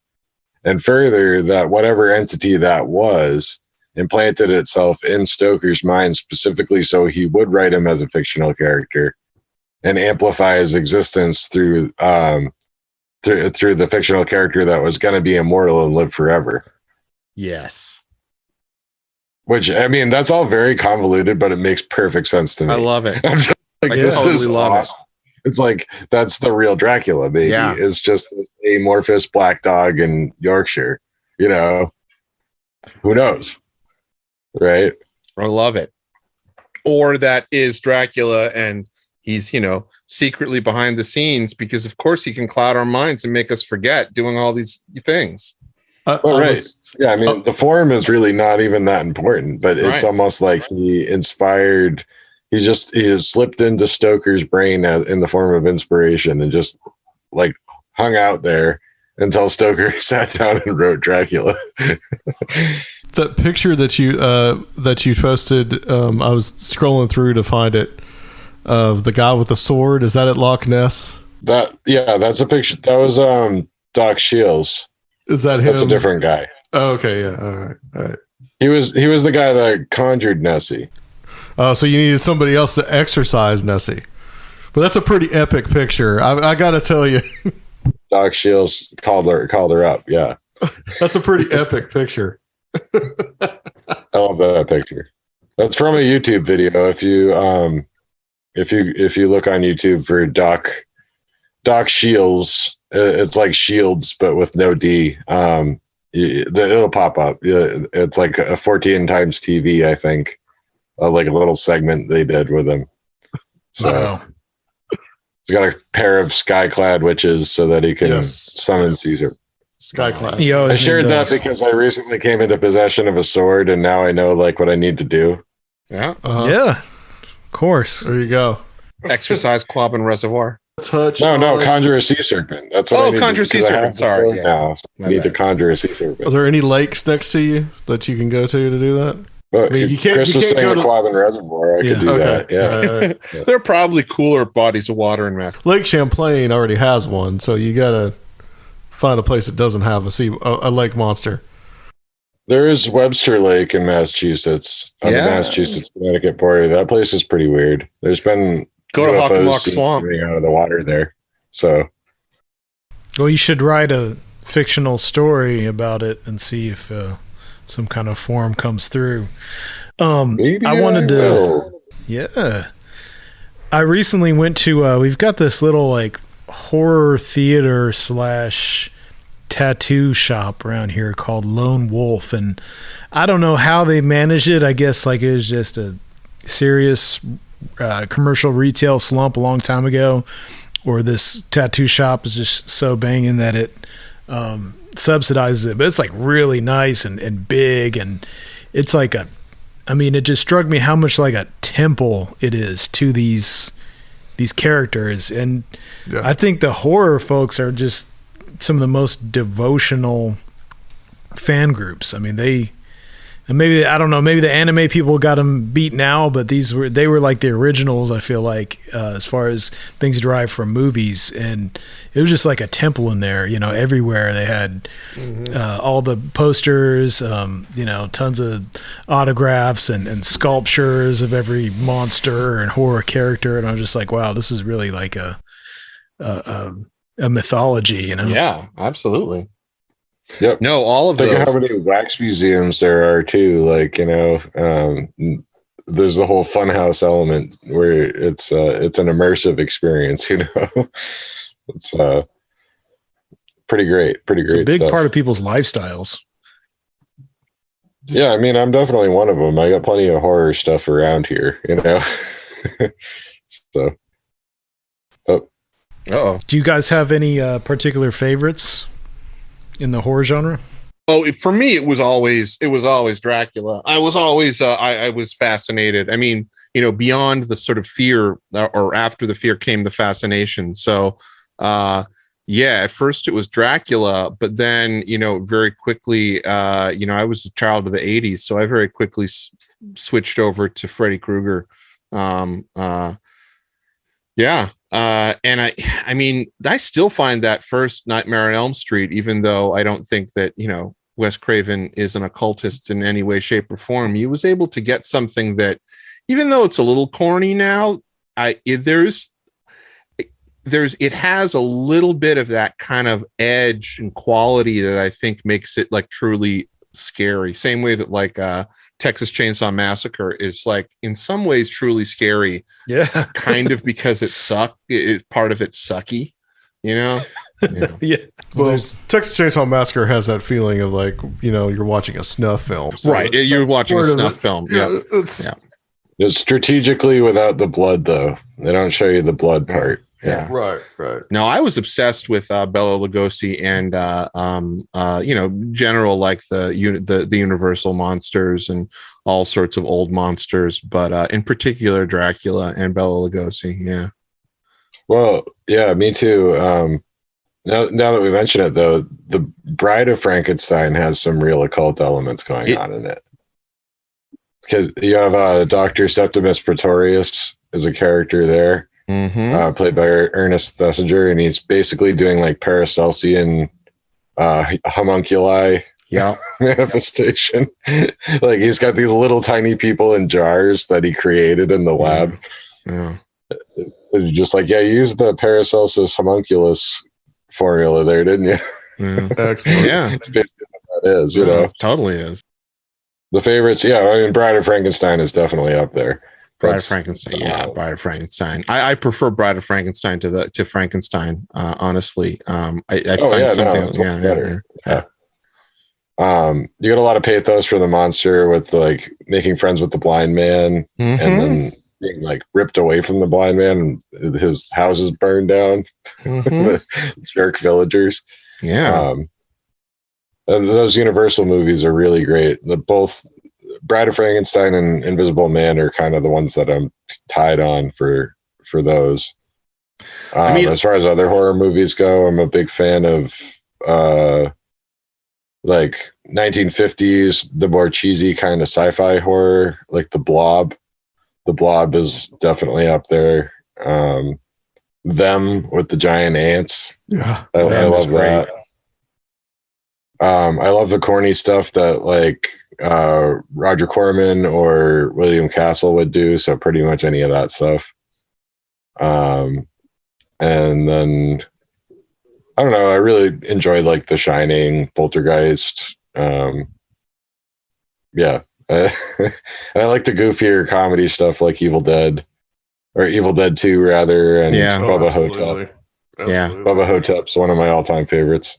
Bubba Hotep's great. Joe Lansdale. And the early Peter Jackson movies.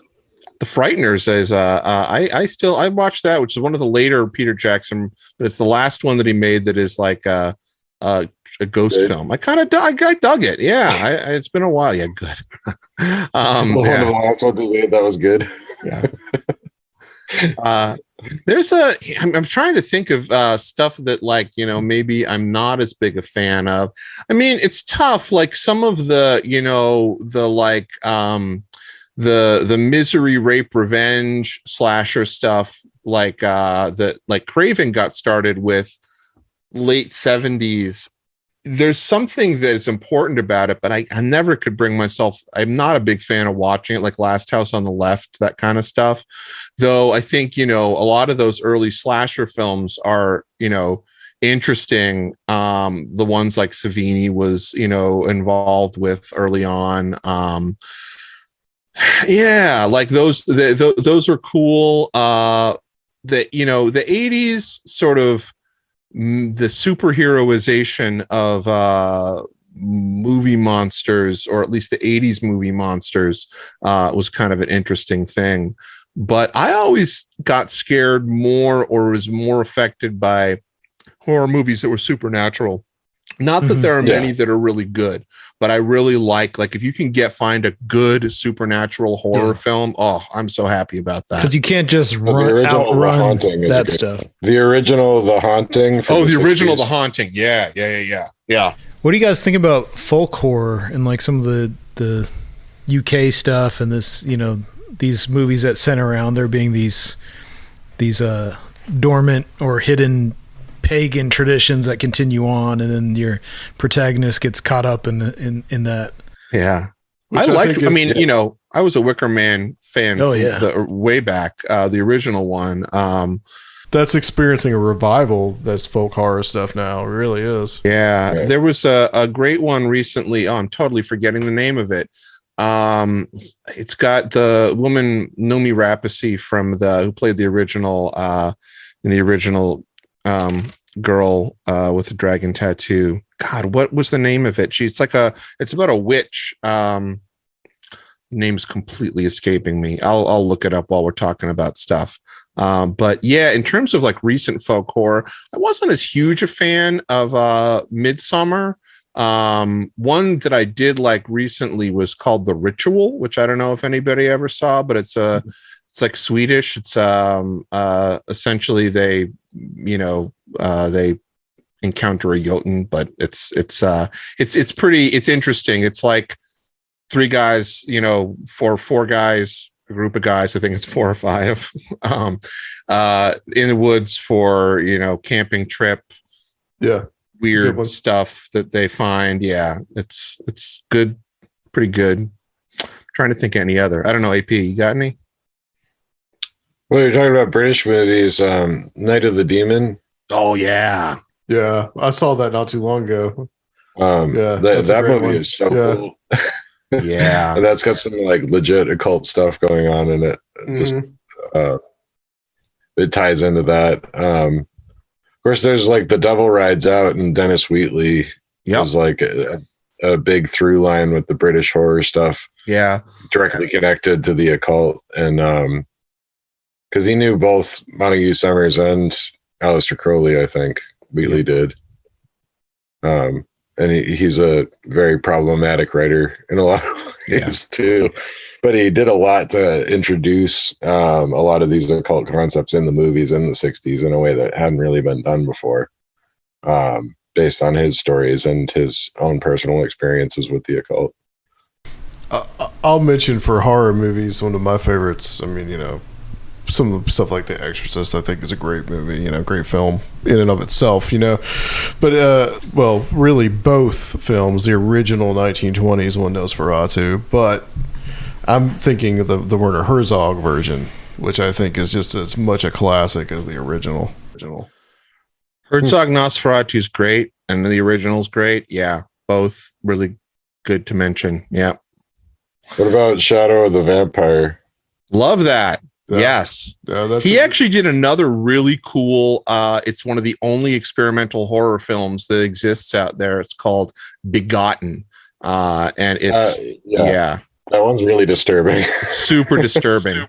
Which, by the way, Robert Eggers, who did The Witch and The Lighthouse and Northman, he's been talking about for a while doing Nosferatu. And I think Willem Dafoe. He's been talking to Willem Dafoe. Yeah.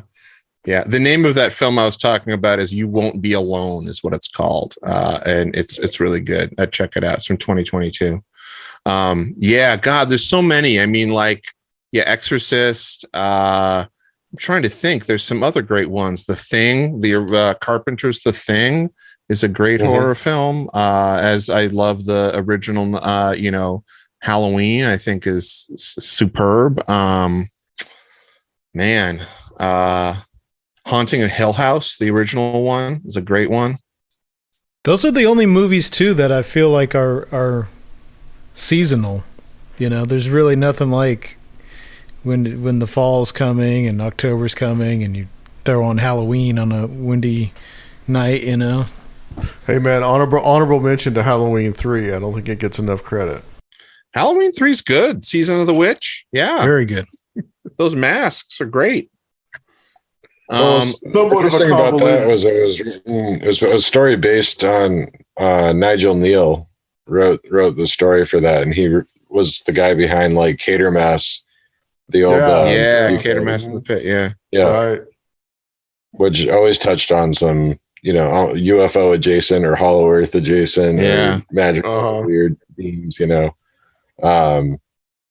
But I mean, the producers chopped up his story and added a bunch of different weird stuff, so it turned into this beautiful mess that became Season of the Witch. You ever seen Life Force? That's a mess of a damn movie. That's a huge mess. That was based on a Colin Wilson story or a novel. Yeah, it was. You're right. Yeah. I think it was called Space Vampires. Space Vampires. Yep. Tobe Hooper did that one, and it's just like it's like 3 movies in one. It's just like, what does this movie want to be? One of those movies is just a nude vampire walking around New York, though. So that's yeah, right. Well, did we want to talk about the synchromysticism stuff, or we want to save that for another discussion? Because we're going on for almost 2 hours. The time really flew by. Yeah, we should do this again. If you can get Metcalf, we can maybe do something with. We could get Metcalf. Cool. Get him back on at some point if you can get him. I know he's very busy. Yeah. Well, guys, this has been awesome. I want to thank you all for doing this. This has been a great discussion. The usual guys, AP Strange, where can people find you? I'm still in the dystopian wasteland that is Twitter. You can find me on there. Poor guy. apstrange.com is the blog. I've been writing for Paranormality magazine, so yeah, I've been seeing it. That's great. Yeah, if you subscribe to that or get issues lately, you can find articles from me in there. So, and that's where you can read me and find me. So, and Mr. Ernst. You can go to brightrectangle.com, and that'll give you links to where you can see films that I've done or worked on, and if you for some reason wanted to contact me, and then there will be at some point soon, hopefully in the next few months, finishing the film that I did with Soraya of Where Did the Road Go, and that'll be available somewhere through brightrectangle.com. Which I showed a special version of that will never exist in the same way to the Strange Realities crew at this year's Strange Realities. It was a wonderful experience. We feel privileged that. Yeah, I was privileged to be there. It was great to see it on the big screen. All right, guys. Well, we are Conspirinormal, and you should know that if you're listening. But just in case you're hearing this somewhere else, we are Conspirinormal, and you can find us Conspirinormal.com, Conspirinormal YouTube channel, and we also have a Patreon, which Sergio can tell you about if you would like to support us. You can find that at patreon.com/Conspirinormal. All right, guys, we got a string of good shows coming your way, and I want to thank Christopher Ernst and AP Strange for joining us tonight, and we will talk to you soon on Conspirinormal.